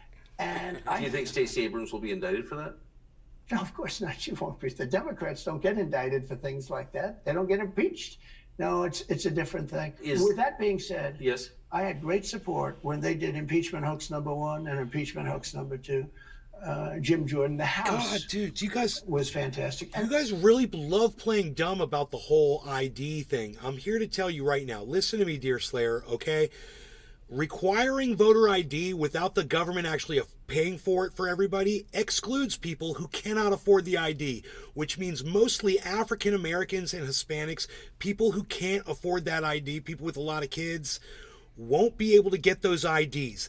That's why it's racist, dear Slayer. Why do you guys play dumb on that? As many times as you've heard the explanation for that, and you guys act like your heads are in the sand. Stop it. Actually, the Senate was very good for God's me. sakes, Other than, guys. Mitch McConnell, I think if he had, it's too bad I endorsed him. He was begging, he was going to lose that race, and I endorsed him, and he ended up winning the race because of my endorsement. He was down, he was going to lose to Amy McGrath, $90 million in cash. You all want, set to you go. know, dear She was Slayer, lead- you want the voter ID to not be racist, then the government can pay for it. Then the locales can pay, all the counties and the cities and the states can cover the bill, and they can pay for every single citizen that lives inside their borders to have a voter ID. Until then, it's racist. It's discriminating against people of color. leading by 3. He was going down. Because that's I did him a called favor, a and system then that's 3-4 got months baked later, in he racism. Surely wanted to impeach him. Systemic. He's a bad guy. But if you I look can't believe I got to explain it. You what's should watch going some on politically, Lee Camp. so interesting. Ready to go? The level of loyalty is different in politics than it is in You got to be there. normal life, I will say. With that being said, I've I had gotta great be loyalty there also. at 1, But but I have to set out. the House was fantastic. The Senate was very good. You know, they overrode Mitch McConnell. Mitch McConnell, in my Listen, you opinion, guys, I'm is sorry trying we to get lost the show senators to before. impeach me, especially for the second one. We do have to And on go. the first one, he acted very, very this slow. goes Should have gone for much faster. 37. But Mitch McConnell 47 wanted minutes. to, This is and what the I'm gonna senators do. wanted- Debate tonight in Milwaukee. Because I'm such a. you know, a lot of people have been asking. I'm such me a great and guy. many people said you shouldn't do it. I'm going to but leave you this see the on for polls you that guys. come I'm going to out, let you watch this, and I'll be leading by back in 50 about or a half 60 hour. points. So you enjoy this. And, you know, I'll some have of the them chat were on. 1 and 0. No, well, the and chat's going to be 2. off screen. You guys And want to I'm see the saying, chat? do I Everybody sit go to there Rumble, for an hour or 2 hours, whatever and we'll it's have going to be, and this over here. get harassed by people that shouldn't even be running for president. Or shouldn't no, be let's get doing that off of there. And a network that isn't particularly friendly to me, frankly. You know, they were backing Ron DeSanctimonious Senior like crazy, and cannabis. now they've given up on him. Thank and you, Nick. it's a You're lost welcome. cause. And it's reminded me very much of 2016. You know, in 2016, I went through the same stuff and had to fight Billy them all the Bond way, Thornton. and then they became very friendly Cool. after I See you won, later. just about when I was winning. But Billy I Bond just felt Thornton. it would be Later. more appropriate not to do the debate. I don't think it's right to do it. Let me make sure I If have you're my leading by stuff 50, together. 60, I have one poll, I'm leading by 70 points, and I'm saying, why am I doing it? And I'm going to have 8 people, 10 people, whoever made the debate. I don't know how many it is, but I'm going to have all these people screaming at me, shouting questions Yeah. at me, Wasn't that the plan? all of which I love answering, I just love bring doing, my but it doesn't dirty make sense to stuff do them. home. So Do you I've taken have a any pass. white As you dirty probably stuff? 'Cause noticed. I need Well, to I do, like, a did. little I'm grateful that you did. small little white It's interesting laundry, because and you I can spent even a do lot it of your over career in television. Yeah. You had a top show in television on NBC. But you don't feel the need now running for president to do television, obviously. Do you think television is declining? Well, according to a poll that I guess we just saw, it just came out where it's down like 30, 35%, but I think they were referring to cable. I think cable's down because right, it's lost Grandpa. credibility. Well, I'll be back, guys. MSNBC, or as they say, MSDNC, is so bad. It's so wrong what they write and what they do and what they say. It's, you know, it's fake news, as I said. I think I came up with that term. I hope I did because it's a good one. It's not tough enough anymore. It's corrupt news. You know, really what you do is called corrupt news, but somehow that doesn't play as nicely. But it is corrupt news. Senior So you have cannabis. MSNBC counter is in wrong and you corner. have CNN, who's absolutely doing no ratings at all. I mean, they're dead. But they're doing none because they don't have credibility. They really don't have credibility. Fox is way down, as you know. And the good old days are long ago. I will say this: it could come back, but they just don't have a lot of credibility. Tucker, you know that perhaps better than anybody. I think it was a terrible move getting rid of you. You were number one on television, and all of a sudden we're doing this interview, but we'll get bigger ratings using this crazy forum that you're using than probably the debate or competition. When you say there are people on stage who shouldn't be running for president, who do you mean? Well, I don't want to really use names, but it Tucker. wouldn't matter too much. A guy like, I call him Ada Hutchinson. It's Asa, but I call him Ada. Why do you I call don't him even- Ada? I could tell you, but I don't want to get myself in a little trouble. But he's weak and pathetic, and he was, I never understood the guy, never knew him. He was the governor of Arkansas, not a very popular guy. I don't know how but that state is such a great state. The people are so incredible Yes. in that state, and they love me and I love them. How does this? Okay, I just got it. ADA is a reference to ADA compliance, like wheelchair compliant. Oh man. Guy get elected governor of Arkansas, but he's nasty always and has been. A guy like Chris Christie, the guy left with a 8%, think of it, 8% approval rating in New Jersey. Now he's running for president. And he runs solely on the basis, oh, let's get Trump. He's like a savage maniac. He's like a lunatic. And that's all he talks about. His poll numbers are very, very low. He's about 2%. What's he like? You know him well. No, I've been friendly with him over the years, but I couldn't give him a job because I just never trusted him very much. I was just never one of his people that really trusted him. I never gave him the job, and that's one of the reasons he feels so hurt and so betrayed. And I understand that. I really do. I understand it, but I never gave him. He wanted to be different things. He was looking at different elements of the administration, and I decided I didn't want to do it. And now I'm glad I did, because you see, but we had some great people. I had great people. We'll have even better people if we do this, because now I know Washington. Before I didn't know Washington. But guys like Bill Barr were terrible. I mean, they were, I would say, Bushies. I say that with respect to the Bush family, but they were Bushies, and it doesn't work out for us. It was clear, this is kind of far afield, but it was just. By the way, quick heads up, the Fox stuff is just doing this like preview reel right now. As soon as they get started, I'll flip over and we'll keep going back and forth. It's interesting. I read Barr's account of his time. He wrote a book about it, right? His autobiography, and in it he lies about Jeffrey Epstein's death. Clearly lies. Do you think Epstein killed himself sincerely? I don't know. I will say that he was a fixture in Palm Beach. Yeah. I don't know what Barr said about it either. I have no idea what he said. What did he say? He killed himself, probably? He said he killed himself and that they were going to do this investigation. They never did the investigation. It's never been public. Well, and they hid it. And why are they doing that? He And clearly Barr knew. But why would Bill Barr be covering up the death of Jeffrey Epstein? Bill Barr didn't do an investigation on the election fraud either, okay? He said he did, and he pretended he did, but he didn't. McSwain, the U.S. attorney in Pennsylvania, Philadelphia, said Barr just wouldn't let him do it. It was crazy. Barr became so petrified, so frightened of being impeached. We're going to impeach him. I don't know if you remember it. Yeah. It's not a big moment in history. But they said, we're going to impeach. They play a much rougher game, the left, the lunatics. And they were going to impeach Bill Barr, and he was petrified. Now, how do you not get impeached? Don't do any of this stuff. But he didn't do the job there. I don't know what he did with Epstein, but possibly he did. Do you think it's possible that Epstein was killed? Oh, sure, it's possible. I mean, I don't really believe. I think he probably committed suicide. He had a life with, beautiful homes and beautiful everything, and he all of a sudden he's incarcerated and not doing very well. I would say that this is actually a very normal response from Trump, like very human response here from Trump. This is actually impressive. We might be getting ready with questions here, so let's come back to Trump. And have chosen to be here on our debate stage tonight. Yeah. They are here to lay out their vision for America, the battle as they battle for the GOP nomination. Good evening, everybody. I'm Martha McCallum. And I'm Brett Baer. This is the very same stage on which the Republican choice for president will accept the party's nomination next summer.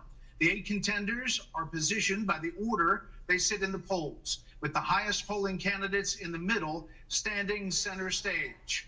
Florida Governor Ron DeSantis. Next, entrepreneur Vivek Ramaswamy. Former Vice President Mike Pence. Former South Carolina Governor Nikki Haley. Former New Jersey Governor Chris Christie. South Carolina Senator Tim Scott. Former Arkansas Governor Asa Hutchinson. And North Dakota Governor Doug Burgum. Some ground rules for tonight. We'll ask the questions, and then candidates get 1 minute to answer. If someone is singled out, you get 30 seconds to respond. And when the time runs out, we all will hear this. Very pleasant.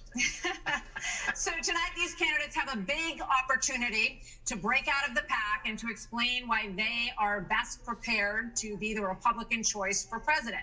At a time when the likely Democrat nominee, President Joe Biden, is working to convince the country that with Bidenomics, things are looking up. They call my plan Bidenomics. I'm not sure they meant it in a totally complimentary way at the time. But guess what? It's working. But is it? More than 65% of Americans say the country's headed in the wrong direction. And here's the reality for some voters we talked to here in Wisconsin this week. We have noticed a dramatic increase in prices at the grocery store just across the board. Gas is high and food is high. A lot of people's out here homeless because they can't buy food. It's tough when you got mortgage rates at 78% versus 2 to 3. It's just you can't afford a house anymore. Inflation is ridiculous. It's killing us out here. As we sit here tonight, the #1 song on the Billboard chart is called Rich Men North of Richmond. Good song. It is by a singer from Farm. Very relatable, by the way. Very relatable song. His lyrics speak of alienation, of deep frustration with the state of government and of this country. Washington, D.C. is about 100 miles north of Richmond. Richmond, north of Richmond, Lord knows they all just wanna have total control. Wanna know what you think, wanna know what you do, and they don't think you know, but they know that you do. 'Cause your dollar ain't shit, and it's taxed to no end. Cause the rich men, cause the rich men. So, Governor DeSantis, why is this song striking such a nerve in this country right now? What do you think it means? Our country is in decline. This decline is not inevitable, it's a choice. We need to send Joe Biden back to his basement and reverse American decline. And it starts with understanding we must reverse Bidenomics so that middle-class families have a chance to succeed again. We cannot succeed as a country if you are working hard and you can't afford groceries, a car, or a new home, while Hunter Biden can make hundreds of thousands of dollars on lousy paintings. That is wrong. We also cannot succeed when the Congress spends trillions and trillions of dollars. Those rich men north of Richmond have put us in this situation. And finally, we need to lower your gas prices. We're going to open up all energy production. We will be energy dominant again in this country. I showed it could be done in the state of Florida. I pledge to you as your president, we will get the job done, and I will not let you down. Powerful open there by DeSantis. Governor Christie, do you agree with Governor DeSantis just said there? And why would you be better on the economy than him? Well, look, I do agree predominantly with what Governor DeSantis just laid out. I think that if you asked every one of us up here, that we would agree predominantly with what he just laid out. Here's the difference. The difference is that we're going to have to work and make sure that we sell these ideas and be able to put ourselves in a position where we get a majority of the vote, not only by winning the Congress and the Senate in 24, but also by having someone who's had the experience of doing it. Now, I was elected as a conservative Republican in a blue state with 61% of the vote, with a Democratic legislature against me the entire time. And we still, through hard, strong decision-making, brought them around to our point of view. We cut taxes in New Jersey. We cut debt in New Jersey. We made sure that each and every time we were confronted with bad Democratic ideas, we stood and stopped them. And when there were good ideas, we brought people together to make progress going forward. Truth and accountability are the things we need to do to fight waste. And I'd say the last thing is this, Brett. We cannot sit by any longer and allow the kind of spending that's going on in Washington, because every dollar they spend is a dollar that these people are not allowed to spend on their children and their grandchildren. It's robbing our country, and it's wrong. Well, Governor, let me just follow up very quickly. New Jersey, when you were governor, had the second lowest credit rating in the nation after Illinois, and it was downgraded 11 times. Yep.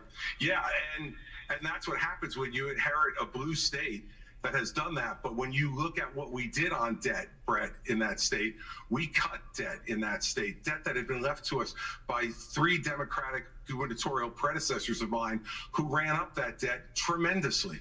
And what you also saw us do was to cut the unemployment rate in half. It was over 10% when I became governor in 2010. What we also did was cut pension payments to public employees to make sure that taxpayers were not being soaked by a public employee union system that was killing the taxpayer. Thank you, Governor. A little shaky on some of those answers there, right? Less confident opening compared to DeSantis, who's clearly practiced that a lot more. As a senator, now President Biden argued for freezing federal spending, this was back in the 80s, and dealing with sacred cows. He does not talk about that anymore. You have been a senator, though, for 10 years. So what have you done to rein in the increasing size of government? Well, thank you for the question. Over the last several years, I've had an opportunity to vote against spending package after spending package after spending package. What we also need to understand is that Joe Biden's Bidenomics has led to the loss of $10,000 of spending power for the average family. When you see 16% inflation, your gas is up 40%, your food is up 20%, your electricity is up 20%. We can stop that by turning the spigot off in Washington, sending the money back to the states, and allowing the decisions to be made at their own houses. I helped write the Tax Cuts and Jobs Act in 2017. We cut taxes for a single mom like the one that raised me by 70%, for dual households by 60%, returning to the average family $4,000. If you don't send it to Washington, we can't spend it. That's good news for the American people. Okay, but just to follow up, you did, during the Trump administration, you approved 4.4 trillion, 4.1 trillion, 1.7 trillion over the course of that administration. That's a lot of money. There's no doubt that during the Trump administration, when we were dealing with the COVID virus, we spent more money. But here's what happened at the end of our time in the majority. We had low unemployment, record low unemployments, 3.5% for the majority of the population, 70-year low for women. African Americans, Hispanics, and Asians had an all-time low, but our inflation was at 2%. Under Joe Biden, we've seen the exact opposite. We've seen inflation explode, which led to 12 Federal Reserve increases that's devastating home buyers today. Mr. Ramaswamy, you're listening to these answers. If I may, hold on one second. We're going to. So I don't know if I get a chance to respond. He didn't mention you specifically, but we'll be with you in a second, Mr. Vice President. Mr. Ramaswamy, listening to all of this, why should voters choose you over more experienced politicians on this stage? You're basically, a blank slate for people. You're 38 years old. You've said that you only voted in 2 presidential elections before this moment, this political race. Wow. So first, let me just address a question that is on everybody's mind at home tonight. Who the heck is this skinny guy with a funny last name, and what the heck is he doing in the middle of this debate stage? I'll tell you, I'm not a politician, Brett. You're right about that. I'm an entrepreneur. My parents came to this country with no money 40 years ago. I have gone on to found multi-billion-dollar companies. I did it while marrying my wife, Apoorva, raising our 2 sons, following our faith in God. That is the American dream.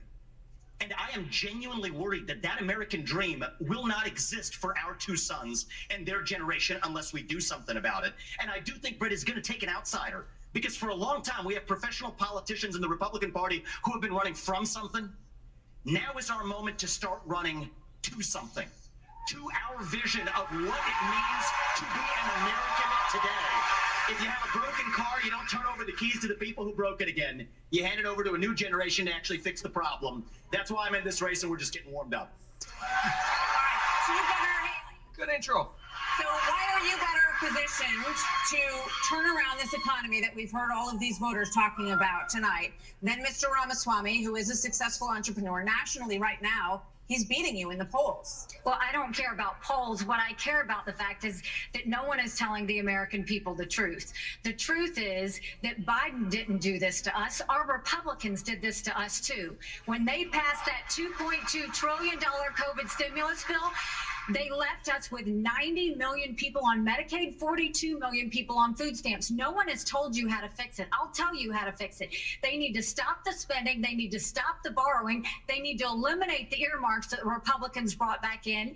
And they need to make sure they understand these are taxpayer dollars. It's not their dollars. And while they're all saying this, you have Ron DeSantis, you've got Tim Scott, you've got Mike Pence. They all voted to raise the debt. And Donald Trump added $8 trillion to our debt, and our kids are never going to forgive us for this. And so at the end of the day, you look at the 2024 budget, Republicans asked for $7.4 billion in earmarks. Democrats asked for $2.8 billion. So you tell me who are the big spenders. I think it's time for an accountant in the White House. Vice President Pence, you were mentioned there. 54% of voters say the cost of groceries is a, quote, major problem for them. Right. You blame the Biden administration spending for that increase. But as vice president, your administration spent more than any prior, $7.8 trillion added to the national debt, $3.5 trillion of that before COVID. So does that mean that you're part of the spending problem? Well, first off, thanks for the question. Thanks for letting me respond to a reference to our administration's record. I'm incredibly proud of the record of the Trump-Pence administration. I mean, in 4 short years, we rebuilt our military. We revived our economy. We unleashed American energy. And we appointed 3 conservatives to the Supreme Court that gave the American people a new beginning for the right to life. Now, Martha, you asked earlier who's the most best prepared for this job. And I must tell you, with all due respect to all of my friends on the stage, and even to one that's probably looking on, I think unquestionably I'm the best prepared, the most tested, the most qualified and proven conservative in this race. I was a leader in the Congress of the United States. I led Indiana where we balanced budgets and had a AAA bond rating when I was governor. And as vice president of the United States, we spent funding to backfill on the military cuts of the Obama administration. And then we were there in the worst pandemic in 100 years. All that being said, I was the first person in this race to say that we've got to deal with the long-term national debt issues. You got people on this stage that won't even talk about issues like Social Security and Medicare. I mean, Vivek, you recently said a president can't do everything. Well, I got news for you, Vivek. I've been in the hallway. I've been in the West Wing. A president of the United States has to confront every crisis facing America. I will put our nation back on the path to growth and prosperity and restore fiscal responsibility, just as I did in Congress and as governor, Mr. Vice President, and when I was vice president. But yeah, hold on. So you were named earlier. I'm going to get Vivek first. We'll get to both. Yeah, this isn't that complicated, guys. Unlock American energy. Drill, frack, burn coal, embrace nuclear. Put people back to work by no longer paying them more to stay at home.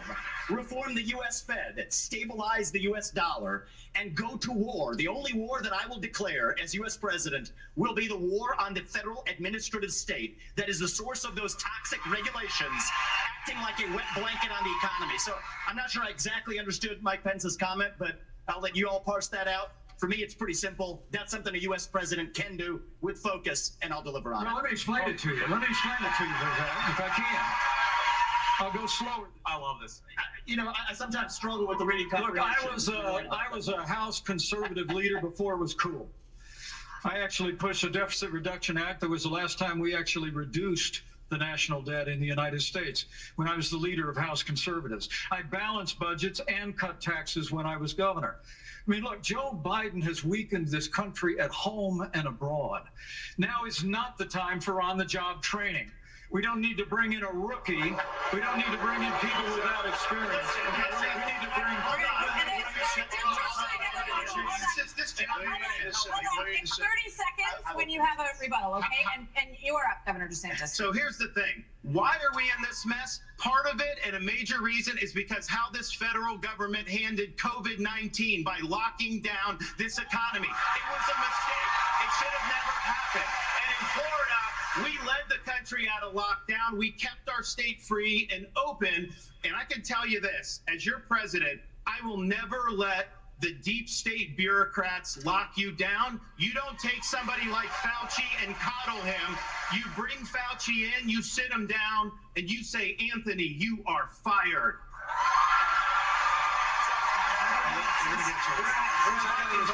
You know what? We're going to bring in. I just want to respond to Mike. I just want to respond to Mike for 1 second because he invoked me back. Listen, now that everybody's gotten their memorized, pre-prepared slogans out of the way, we can actually have a real discussion now. The reality and the fact of the matter is... Was that one of yours? Not really, Mike, actually. We're just going to have some fun tonight. And the reality is, you have a bunch of people, professional politicians, super PAC puppets, following slogans handed over to them by their 400-page super PACs last week. The real choice we face in this primary is this. Do you want a super PAC puppet, or do you want a patriot who speaks the truth? Do you want incremental reform, which is what you're hearing about, or do you want revolution? Okay. And I stand on the side of the American Revolution. I've got to address We're going to take control back here. We need everyone to have a moment on the economy. Yeah. I think that's fair. Can I address the There are COVID two people issues who the have governor not. brought up? We're going to get back to that. We are. There are two people who we have not heard from yet. So let's hear from Governor Burgum and then from Governor Hutchinson on the economy, sir. Well, great. Thank you, Martha. And of course, I'm from a town of 300 people. It's a big deal to make it on this stage with all these folks.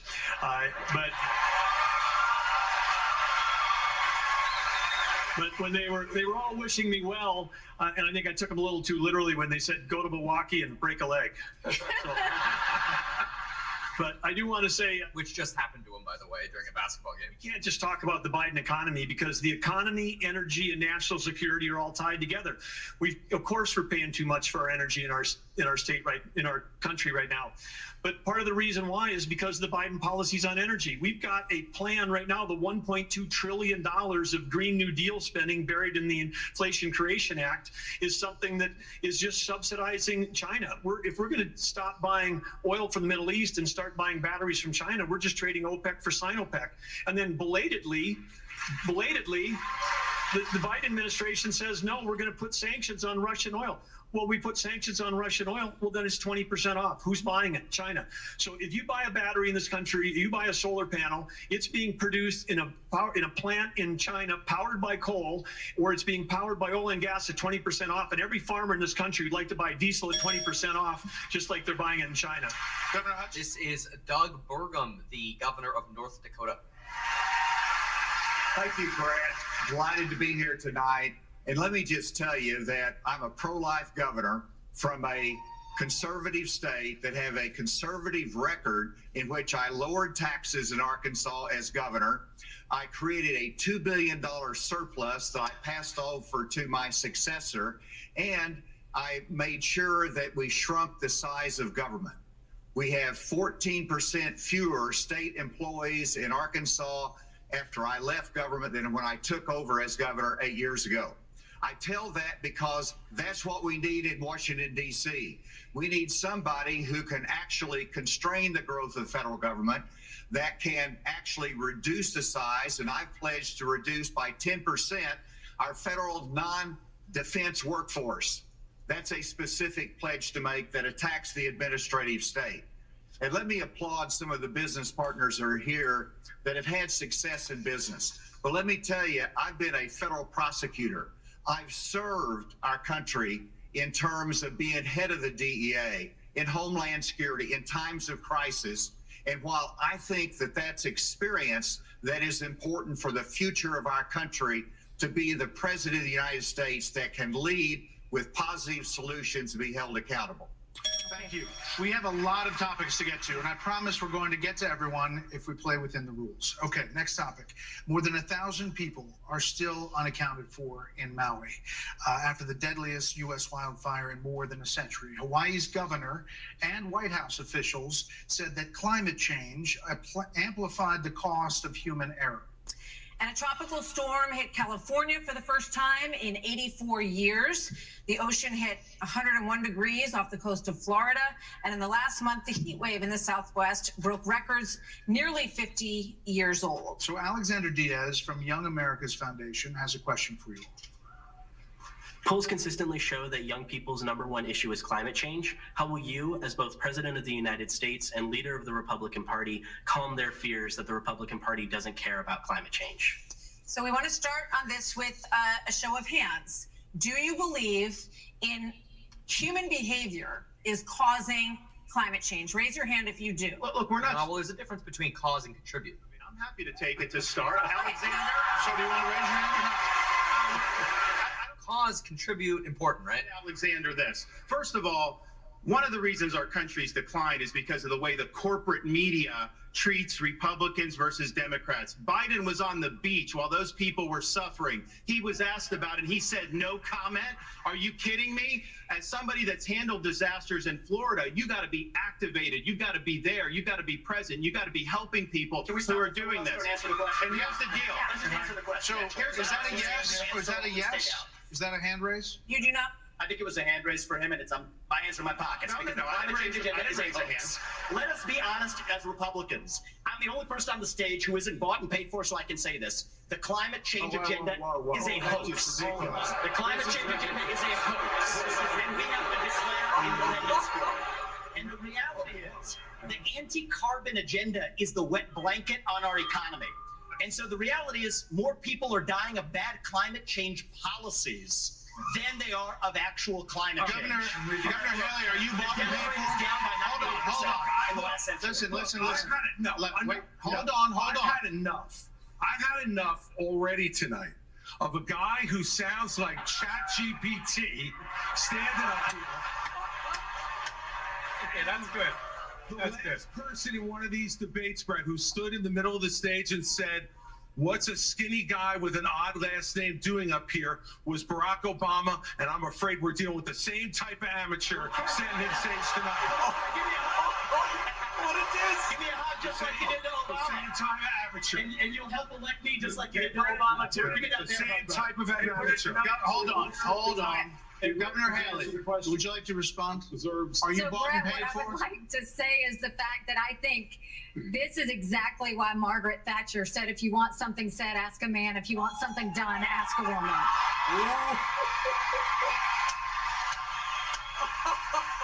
First of all, we do This is comedy. clean air, clean water. We want to see that taken care of, but there's a right way to do it. And the right way to do it is, first of all, yes, is climate change real? Yes, it is. But if you want to go and really change the environment, then we need to start telling China and India that they have to lower their emissions. That's where our problem is. And these green subsidies that Biden has put in, all he's done is help China, because he doesn't understand all these electric vehicles that he's done, what that does. Half of the batteries for electric vehicles are made in China. And so that's not helping the environment. You're putting money in China's pocket, and Biden did that. So first of all, I think we need to acknowledge the truth, which is these subsidies are not working. We also need to take on the international world and say, okay, India and China, you've got to stop polluting, and that's when we'll start to deal with Senator Scott, are you bought and paid for? Absolutely. Are you bought and paid for? I'm sorry. Are you bought and paid for? Absolutely not. I mean, here's what the American people deserve is a debate about the issues that affect their lives. Going back and forth being childish is not helpful to the American people to decide on the next leader of our country. Number one, wait a second. Number two, as a kid who grew up in a single parent household mired in poverty, I wondered, was the American dream real for kids who are devastated by poverty, devastated by the challenges of life? I came to the conclusion that America can do for anyone what she's done for me if we focus on restoring hope, creating opportunities, and protecting America. If we want the environment to be better, and we all do, the best thing to do is to bring our jobs home from China. If we create 10 million new jobs in my Made in America plan, we will have a better economy and a better environment. Let me tell you why I say that, Brett. America. Do it quickly. America has cut. I'm a Southern boy. I talk slow. So America. That was quick. America has cut our carbon footprint in half in the last 25 years. The places where they are continuing to increase: Africa, 950 million people. India, over 1 billion. China, over 1 billion. Why would we put ourselves at a disadvantage devastating our own economy. Let's bring our jobs home. We have a lot of different topics to get to. Yeah, we do. We thank you all. Thank you, Senator Scott. So coming up next, the candidates will weigh in on what could. Wow. Okay. Well, as we promised, what we're going to do is while they go to commercial, we're going to listen to a little bit of Trump here. But there were some serious bangers there. If you want to go back and listen to the bangers, go to minute 22 and minute 30. You got about 2 to 3 minutes each on those for some pretty cool bangers there. Let's listen to a little Donald Trump, because what we're going to do is, as they're on ads at Fox, we're going to just listen to Trump for a moment, and then we'll go back as soon as they're back. And here we go. That he did, but there are those people, there are many people, I think you're one of them, right? But a lot of people think that he was killed. He knew a lot on a lot of people. He was killed. This is back to Epstein. The closer you look, I'm not a conspiracy person at all. I believe everything I hear. But yeah, the closer you look into it, I mean, the Attorney General of the United States, your Attorney General, clearly lied about the Epstein death. Yeah, Like, he was. Why? He was certainly. It wasn't well done. They had no cameras. They had no anything. Everybody was sleeping, and you know, a case could be made. Look, I'm not going to get involved in it, but I can tell you, a case could be made either way. But it certainly wasn't the most well-run place. So the reason I'm asking you is I'm looking at the trajectory since 2015 when you got into politics, you know, for real, and then won. It started with protests against you, massive protests, organized protests by the left, and then it moved to impeachment twice, and now indictment. I mean, the next stage is violence. Are you worried that they're going to try and kill you? Why wouldn't they try and kill you, honestly? They're savage animals. They are people that are sick, really sick. You have great people in the Democrat Party. You have great people that are Democrats. Most of the people in our country are fantastic, and I'm representing everybody. I'm not just Republicans or conservatives. I represent everybody. I'm the president of everybody. But I've seen what they do. I've seen the lengths that they go to. When they make up the Russia, when that's exposed and they go down, and Barr should have gone after them, and other people should have gone after, and they did very late, because the Durham report came out. It was fairly good. It could have been a lot tougher, I guess, but it was fairly good. But it explained how corrupt it was. I'll tell you who did a great job was the Inspector General Horowitz. He did a phenomenal report. You didn't have to go to Durham. He did it on Comey and on, I guess, McCabe and some others. And it was a vicious, it was basically a true report, how bad they are. But these people are sick people. These are people that I think they hate our country. You want to know the truth. When you see open borders, when you see these policies that they have, and so many other things, it's so sad to see. You know, we have a country that's very fragile right now. I've never seen, I will say, look, I ran in 16, which was 15, but I ran in 16, election in 16, and there was tremendous spirit. In 20, there was even more spirit. We got millions and millions more votes. You know, it wasn't even a contest. People said, well, what do you think of 20? I said, we did much better. We did. You got to base it on the number of votes. We got many more votes in 20 than we did in 16. But the election was rigged. It was a rigged election. And with COVID, they used COVID to cheat in a lot of different things. And we have so much on it. It's like so easy. But we had judges that didn't want to look. We had people didn't want to get involved. He's a conspiracy theorist if you say anything about the election. But I have never seen spirit like there is right now. Even coming down here, just the people on the road that are just absolutely going crazy. And the reason is, I think they like me, and I know they love my policies. I hope they like me too. You know, a lot of people say they don't like me, but they like my policies. I think they like me. But I have never seen spirit like it is right now. And the reason is because crooked Joe Biden is so bad. He's the worst president in the history of our country. I don't think he's going to make it to the gate, but you know, you never know. But he's a corrupt person, so corrupt that I took the name off Hillary. You know, I don't do two people at one time. I took the crooked Hillary and I retired the name. It was a good day for her. I bet she was very happy. And I used it for Joe because it's crooked Joe. But Joe is really... But you don't think he's going to make it to November of 2020? Well, I think he's worse mentally than he is physically, and physically he's not exactly... We're going to come back to picking up on that. The debate is back. Here we go. 6 state referendums all have upheld abortion rights. And remember how we're doing this. So we're talking abortion as the topic now. In the commercials, we watch Trump. that are coming up as we head into the elections as well on this. So, Governor Haley, what do you say to your party and to your state, which today confirmed a 6-week abortion law as well, especially the impact on women suburban voters across this country? Thank you, Martha. I am unapologetically pro-life, not because the Republican Party tells me to be, but because my husband was adopted and I had trouble having both of my children, so I'm surrounded by blessings. Having said that, we need to stop demonizing this issue. This is talking about the fact that unelected justices didn't need to decide something this personal, because it's personal for every woman and man.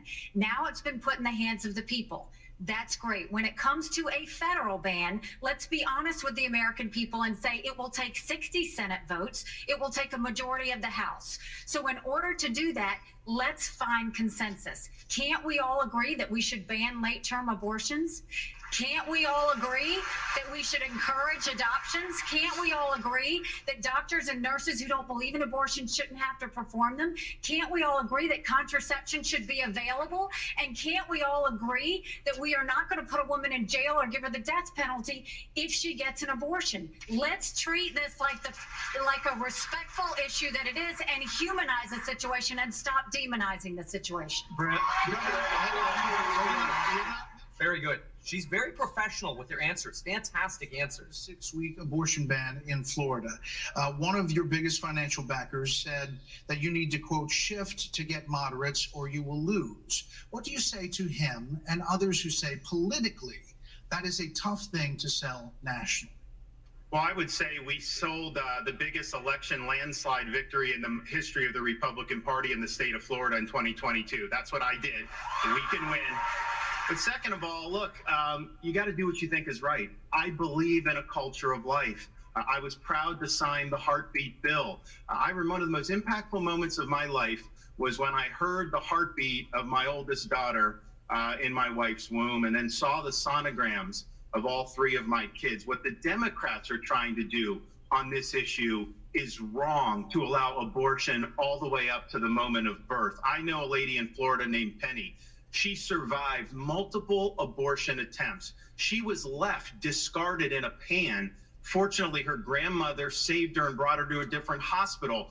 We're better than what the Democrats are selling. We are not going to allow abortion all the way up till birth, and we will hold them accountable for their extremism. But just to be clear, Governor, would you sign a 6-week ban federally? The second time he has not answered questions. Life. Look, I understand Wisconsin is going to do it different than Texas. I understand Iowa and New Hampshire are going to do different. But I will support the cause of life as governor and as president. Vice President Pence, you're shaking your head. Have a national. Hold on, Senator. Vice President Pence, you're shaking your head. Well, look, I'm not new to this cause. After I gave my life to Jesus Christ as my Lord and Savior, I opened up the book and I read, "Before I formed you in the womb, I knew you. And see, I set before you life and death, blessings and curses. Now choose life." And I knew from that moment on, the cause of life had to be my cause. And I've been a champion for life in the Congress, a champion for life as governor and as vice president. And to be honest with you, Nikki, you're my friend, but consensus is the opposite of leadership. When the Supreme Court returned this question to the American people, they didn't just send it to the states only. It's not a states only issue, it's a moral issue. And I promise you, as President of the United States, the American people will have a champion for life in the Oval Office. Can't we have a minimum standard in every state in the nation that says when a baby is capable of feeling pain, an abortion cannot be allowed? A 15-week ban is an idea whose time has come. It's supported by 70% of the American people, but it's going to take unapologetic leadership that stands on principle and expresses compassion for women in crisis pregnancies. I'll do that as President of the United States. He called my name, so I want to Governor respond to that. 30 seconds.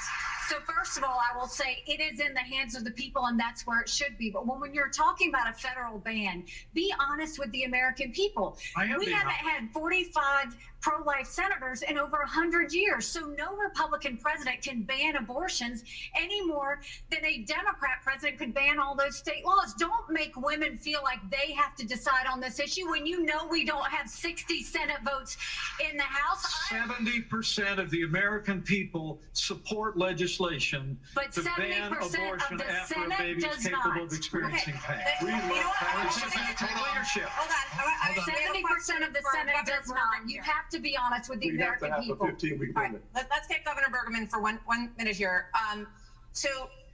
But the Supreme Court did overturn Roe v. Wade, and the result of that decision was that it went back to the states. So that's where it is right now. So as I understand it, you are not in favor of a federal ban. What do you say about the states? There's about 5 of them, including New Jersey, I think a few others, that allow abortion up until the time of birth, though. If you were president, would you be able to abide that? Well, first of all, I'm a pro-life governor of a very pro-life state. And this issue is, of course, very important. But I am on the record, and I stand behind that we should not have a federal abortion ban. We should not. And the reason why we shouldn't is very simple. It's the 10th Amendment in the Constitution. In the Constitution, which the states created the federal government, not the other way around, it says that there were certain duties allowed to the federal government delegated to them by the states. The rest are left to the states, comma, more importantly, or to the people. We need to get back to freedom and liberty for the people in this country. And we can't have Republicans who fight for 50 years for this great cause and to return it back to the states. And then the next day they turn around and go, no, the feds should do that, because the feds are stepping into people's lives. They're stepping into people's businesses over and over. If we say that the feds should be in on this one, where do we stop? I say that we follow the Constitution, and this is returned to the states. This is where it should be. But Governor Burgum, you signed a 6-week ban. Time out. You signed a 6-week ban. Governor Burgum, you signed a 6-week ban. So you're saying federally, it's all going to go to the states. Yes, and what is going to work in New York will never work in North Dakota, and vice versa. That's why we have 50 states. That's why we have 50 states. This is too important of an issue that I have to address. First of all, the Supreme Court gave it back to the elected representatives, whether it's the states or whether it's the United States Congress. So there is authority, and that's why President Biden is pushing for a Democrat proposal, which is, in essence, abortion on demand through the term. So they have their extreme position at a national level. It's most likely going to be addressed in the states, but it's certainly fine for it to be addressed at the national level as well. Arkansas has the record of being the most pro-life state in the nation. I signed 30 pro-life pieces of legislation while I was governor. And every state can determine a different outcome here. And it is the most important issue for women and for the unborn child and for our country that we get this right. It's going to be a continued debate. Let's talk about it in terms of compassion, in terms of protecting the life, and also understanding how we have to enhance adoption services, how we have to enhance maternal care. Those things we've done in Arkansas and are important for our nation's future. There are a lot of issues that are very important. Senator, I'll let you weigh in. We cannot let states like California, New York, and Illinois have abortions on demand up until the day of birth. That is immoral. It is unethical. It is wrong. We must have a president of the United States who will advocate and fight for, at the minimum, a 15-week limit. I am 100% pro-life conservative. I have 100% pro-life record. I got to tell you, though, we must fight for life. Our Declaration of Independence says our Creator gave us inalienable rights that include life. That is a list. That is an issue we must solve. We can't leave it to Illinois. We can't leave it to Minnesota. We can't leave it to Illinois. We must solve that issue with a 15-week limit at a minimum. I think we're all pro-life. California's at like 20 and New York's at like 24. To say up to the end is not true unless there's threat to the mother's life. For 40 weeks, because that's what the media needs to be asking. All right, another issue. Nobody's saying 40 weeks unless somebody's going to die. Homelessness crisis. American cities are in decline. People are moving out as homelessness, drugs, crime move in. Vivek didn't answer on this. Interesting. Abortion. During the pandemic and are still rising, actually. Murders in Los Angeles, New York, Chicago, all up 30% between 2019 and 2022. Homelessness is up 11%, the largest jump in recorded history. Vice President Pence, a lot of this began in the COVID era. How much of what we're seeing happening around this country is a result of those COVID lockdowns? And is your administration in part to blame for how we got here? Well, I think what's in part to blame is the Democrats been talking about defunding the police for the last 5 years. And we ought to be funding law enforcement, particularly in our major cities, at unprecedented levels. I mean, it's extraordinary to think about the violence that's... You got no claps on that. Literally every week in every major city in this country. And yet Democrats and liberal prosecutors in major metropolitan areas continue to work out their fanciful agendas, to do bail reform and go easy. What we need is strong commitment to law enforcement. We need leadership in Washington, D.C. that'll marshal the resources of the states, marshal the resources of the American people. But let me also say it's about opportunity. I mean, a lot of people don't know that those Trump-Pence tax cuts that we got signed into law go away at the end of 2025 if we don't have a Republican president and a Republican House and a Republican Senate. When I'm president of the United States, we're actually going to cut taxes further. We're going to extend those tax cuts, and we're going to close the Federal Department of Education, block grant all that funding back to the states. With a growing economy and educational choice and law enforcement, we will bring our cities back. Governor Christie, another issue. This weekend here in Milwaukee, reports say there were 30 shootings, and a number of them including kids. Add that to the big increase in school shootings around the country. Democrats blame this crisis on easy access to guns. They also blame Republicans for blocking gun control legislation. What would President Christie do? You know, I'm proud of the fact, Brett, that I'm the only person along with Governor Hutchinson up on this stage who's actually running United States Attorney's Office. I ran the 5th largest office in America in a state where there is significant urban crime. And the problem is not going to be solved by more money. The problem is that these prosecutors in these localities in the states are refusing to do their job and to arrest violent criminals. So what President Christie would do is appoint an attorney general who would instruct each of the 93 U.S. attorneys that they are to take over the prosecution of violent crime in every one of those cities that are failing to do so. We have plenty of room in the federal prisons to lock up these violent criminals and clean up what's going on all across this country in these individual cities. Secondly, what we need to make sure that each and every one of these criminals understand is that the laws apply to everybody.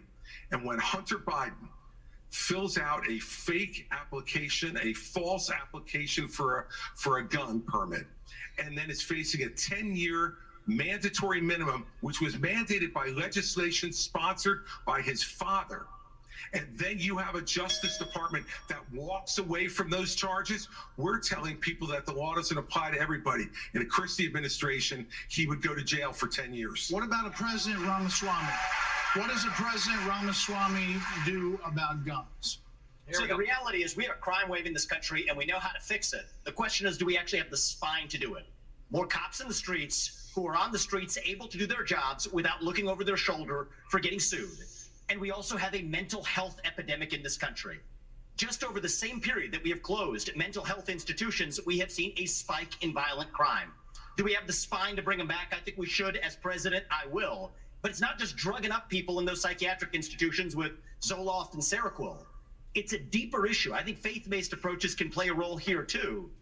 We're in the middle of a national identity crisis. And I say this as a member of my generation. The problem in our country right now, the reason we have that mental health epidemic, is that people are so hungry for purpose and meaning at a time when family, faith, patriotism, hard work have all disappeared.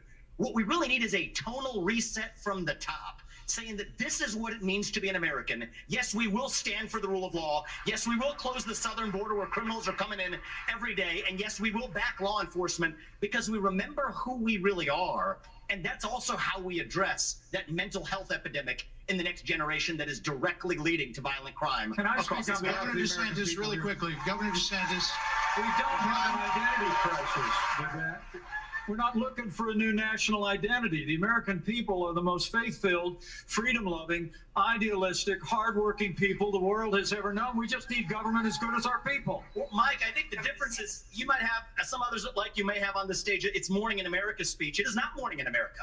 We live in a dark moment, and we have to confront the fact that we're in an internal, sort of cold cultural civil war. And we have to recognize that people with the failed government in Washington, D.C.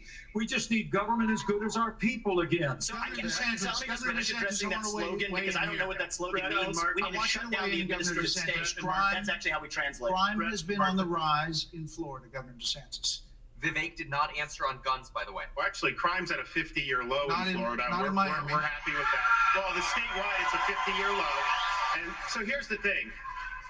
These hollowed out cities, this is a symptom of America's decline. And one of the biggest reasons is because you have George Soros funding these radical left-wing district attorneys. They get into office and they say they're not going to prosecute crimes they disagree with. The inmates start running the asylum. There's one guy in this entire country that's ever done anything about that. Me. When we had 2 of these district attorneys in Florida elected with Soros funding who said they wouldn't do their job, I removed them from their posts. They are gone.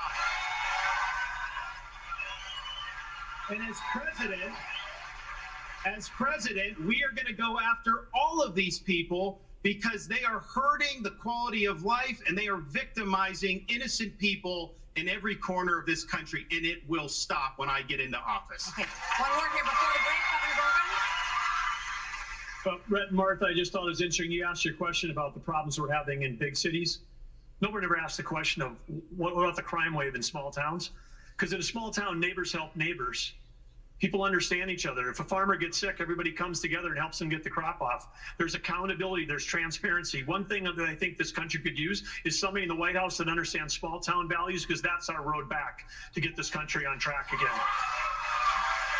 Governor Hutchinson? As former head of the DEA, I understand the drug crisis in America. And right now, whenever you look at the challenges in our inner city, there's 3 simple words that would be helpful. 1, enforce the law when it comes to crime. Secondly, let's deal with the challenge of fentanyl. And it's both about stopping the fentanyl coming from Mexico, but it's also about education of our young people, making sure that we have the tools that are needed for addiction counseling. That's what we expanded in Arkansas as well. Whenever you look at the underlying challenge of America, though, no one likes to see an America with smash and grab in our inner cities. As President of the United States, that will stop. It starts at the top with the respect for our justice system that a former president who's under indictment has undermined by attacking judges, by attacking prosecutors, by attacking the system and saying he's aggrieved. And so we have to have respect for our justice system and the rule of law, and it starts at the top with the President of the United States. Brett, thank you. Hold on.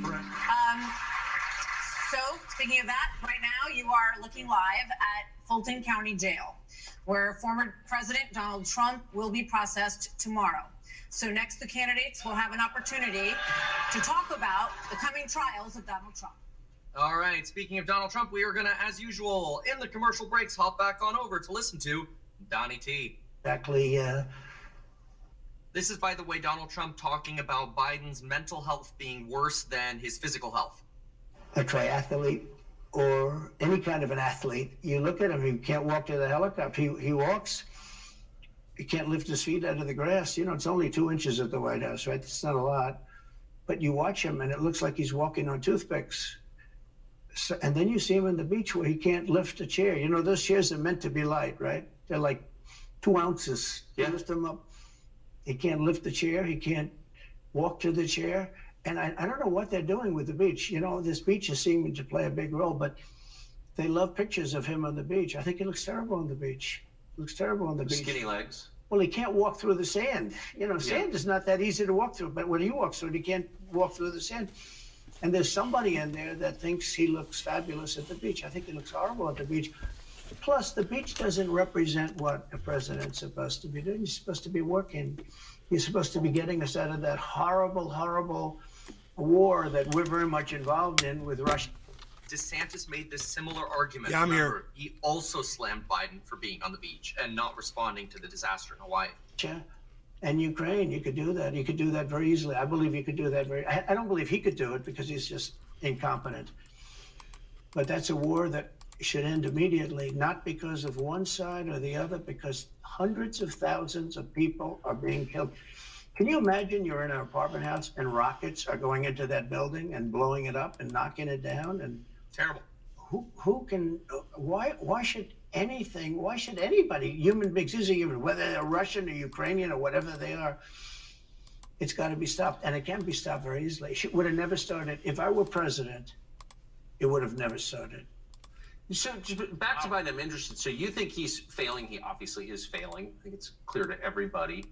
But that would make Kamala Harris the candidate? Well, not really. I mean, I guess they'd have maybe a free-for-all. A lot of people say she has to remain for certain reasons, the candidate. She has to. I don't think that's true, actually. I don't think that other people would stand for it. She has some bad moments. Her moments are almost as bad as his. I think his are worse, actually. Yeah. But she seems pretty senile, too. She speaks in rhyme. It's weird. It's weird. But she has bad moments. And in rhyme? What do you? Well, the way she talks, the bus will go here and then the bus will go there because that's what buses do. And it's weird. The whole thing is weird. This is not a president of the United States future. And I think they probably have some kind of a primary and other people will get involved. Newsom, right? I mean, could be. I mean, you know, I always got along well with him, believe it or not. But could be him, could be somebody else. He's got a big load on his shoulders because you look at California, what's happened. But I don't know if the American people really, the people that vote for him, I don't even know if they care. You know, you look at so many of the things that are going on and people don't seem to be, in the old days, if you had a bad record, it meant a lot. Today, if you have a bad record, it doesn't really mean anything. You know, he looks good. He's a nice looking guy, speaks well. But Biden, every time you watch him talking, it's like he's walking on eggs. You're waiting for him to collapse. And he almost always does.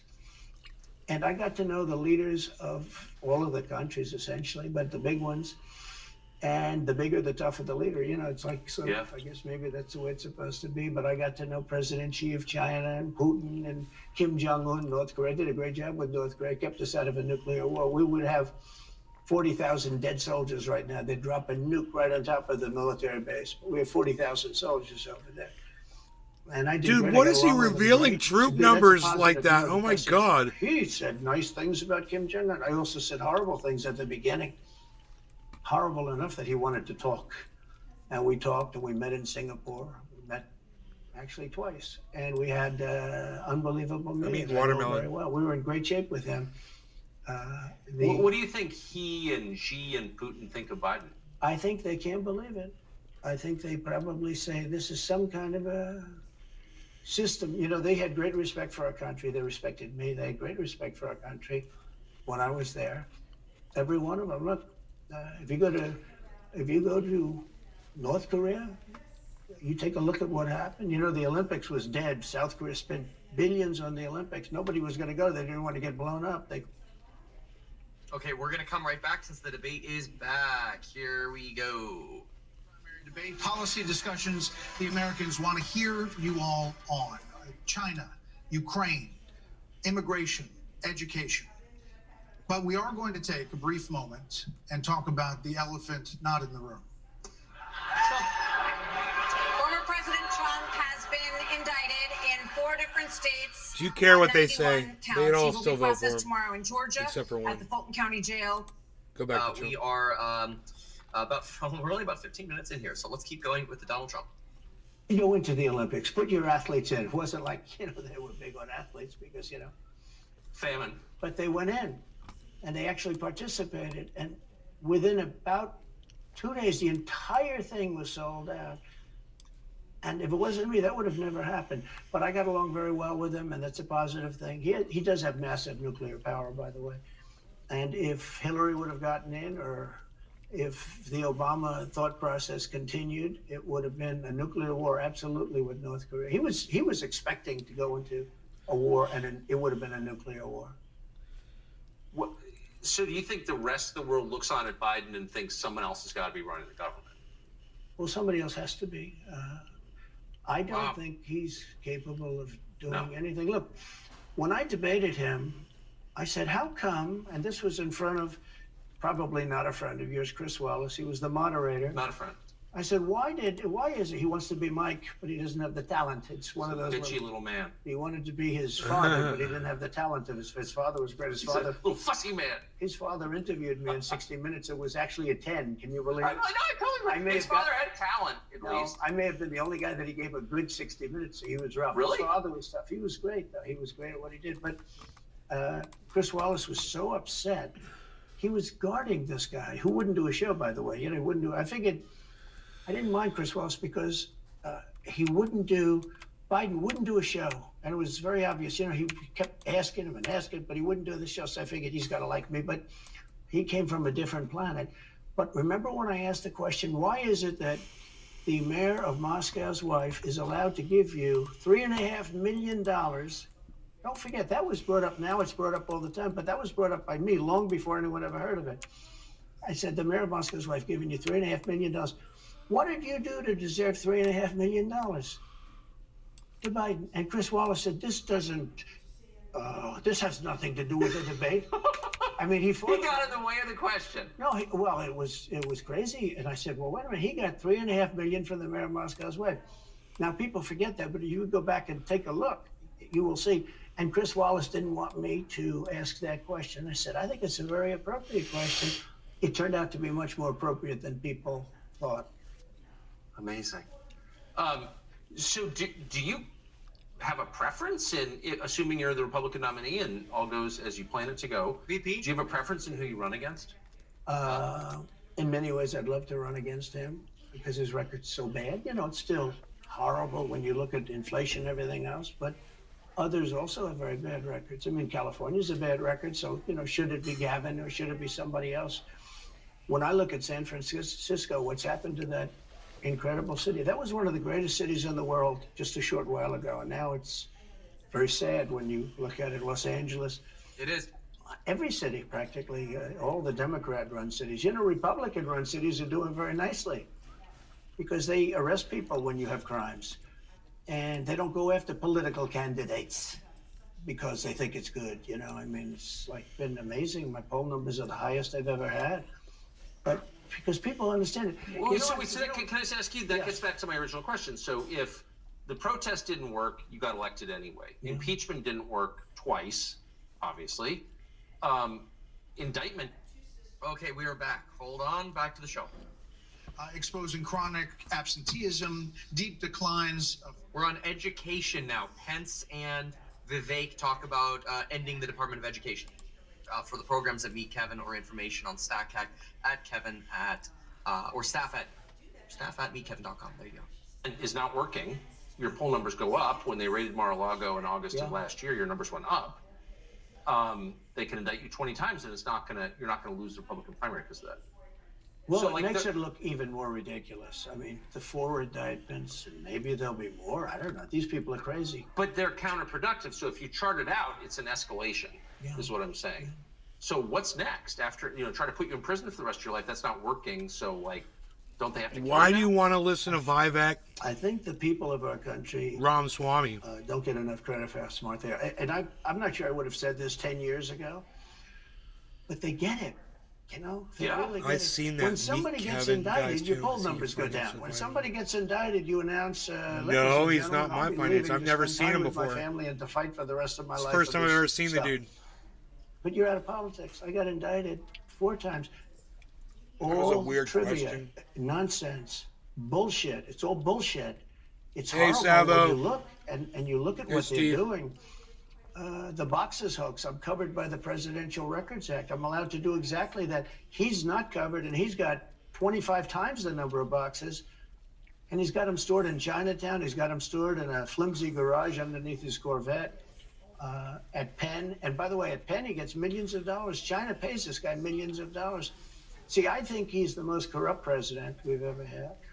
And he also has the distinction of being the most incompetent. And I believe both. I mean, he's both incompetent and corrupt. So And who I is running the actually government? believe he's compromised because China knows so much about him. They know where the money comes from. They know where it is, who paid it, and they probably Hey, paid Spike it. has up. Well, they do pay Penn, and he gets $1 million. I think he takes $999,000 because keeps it a little bit under $1 million, like by $1. But he, in many ways, is a Manchurian candidate. We have a Manchurian candidate, and he's afraid to tell Russia to get out of Cuba. He's afraid to tell China to get out of Cuba. He's afraid. China now is building, think of this. China's building military installations in Cuba. The Cuban population of Miami is not too happy because they're never going to be able to go back. And you don't even hear about it. And the worst culprit is the press, the media, because normally, when I first heard that China's building installations in Cuba, and installations means military installations, okay, they said just some communication. They did that on the islands with Japan. They took the island, they started this massive construction, and they told everybody, including the Japanese have to be very careful. They told everybody that this is a housing development. They're going to build a housing development. And I said, how come the runway is 20,000 feet long? Private jets need 4,000 feet. They don't need 20,000 feet. The big ones need 20,000 feet. They don't even need 20. And I looked at the runway. I said, that's the largest runway ever built, both in width and length. Oh, he didn't like that. Housing development. There's nobody that has a plane that That pisses Trump off. He wants a bigger, longer, wider runway than China's building. Conducts imperialism in our There's hemisphere. nothing and it's phallic popular, around too. that. It's all over South America. Yeah, in the Caribbean. So we built a thing That's called hilarious. the Panama Canal. We lost 35,000 people to the mosquito, malaria. Yeah. We lost All right, you guys, 35,000 listen. people building. We lost. I find this 35,000 people because of the completely mosquito. intriguing and interesting and well worth way more of an audience than what I've got right now. So let's continue this later today, shall we, guys? I'm going to go ahead and end this. Hope you enjoyed the this thing got broke. We lost the first show, so this was 2 shows broken in half. I hope you guys enjoyed both shows. Go back and watch them if you missed them. Thanks for all the thumbs ups, guys, and the likes. And while you're on Rumble, please remember to follow the channel. And I'll see you guys on the next show. Turn on your notifications to get notified when I go live. All right, y'all take care. Billy Bong Thornton. Smell ya later. Bye, guys.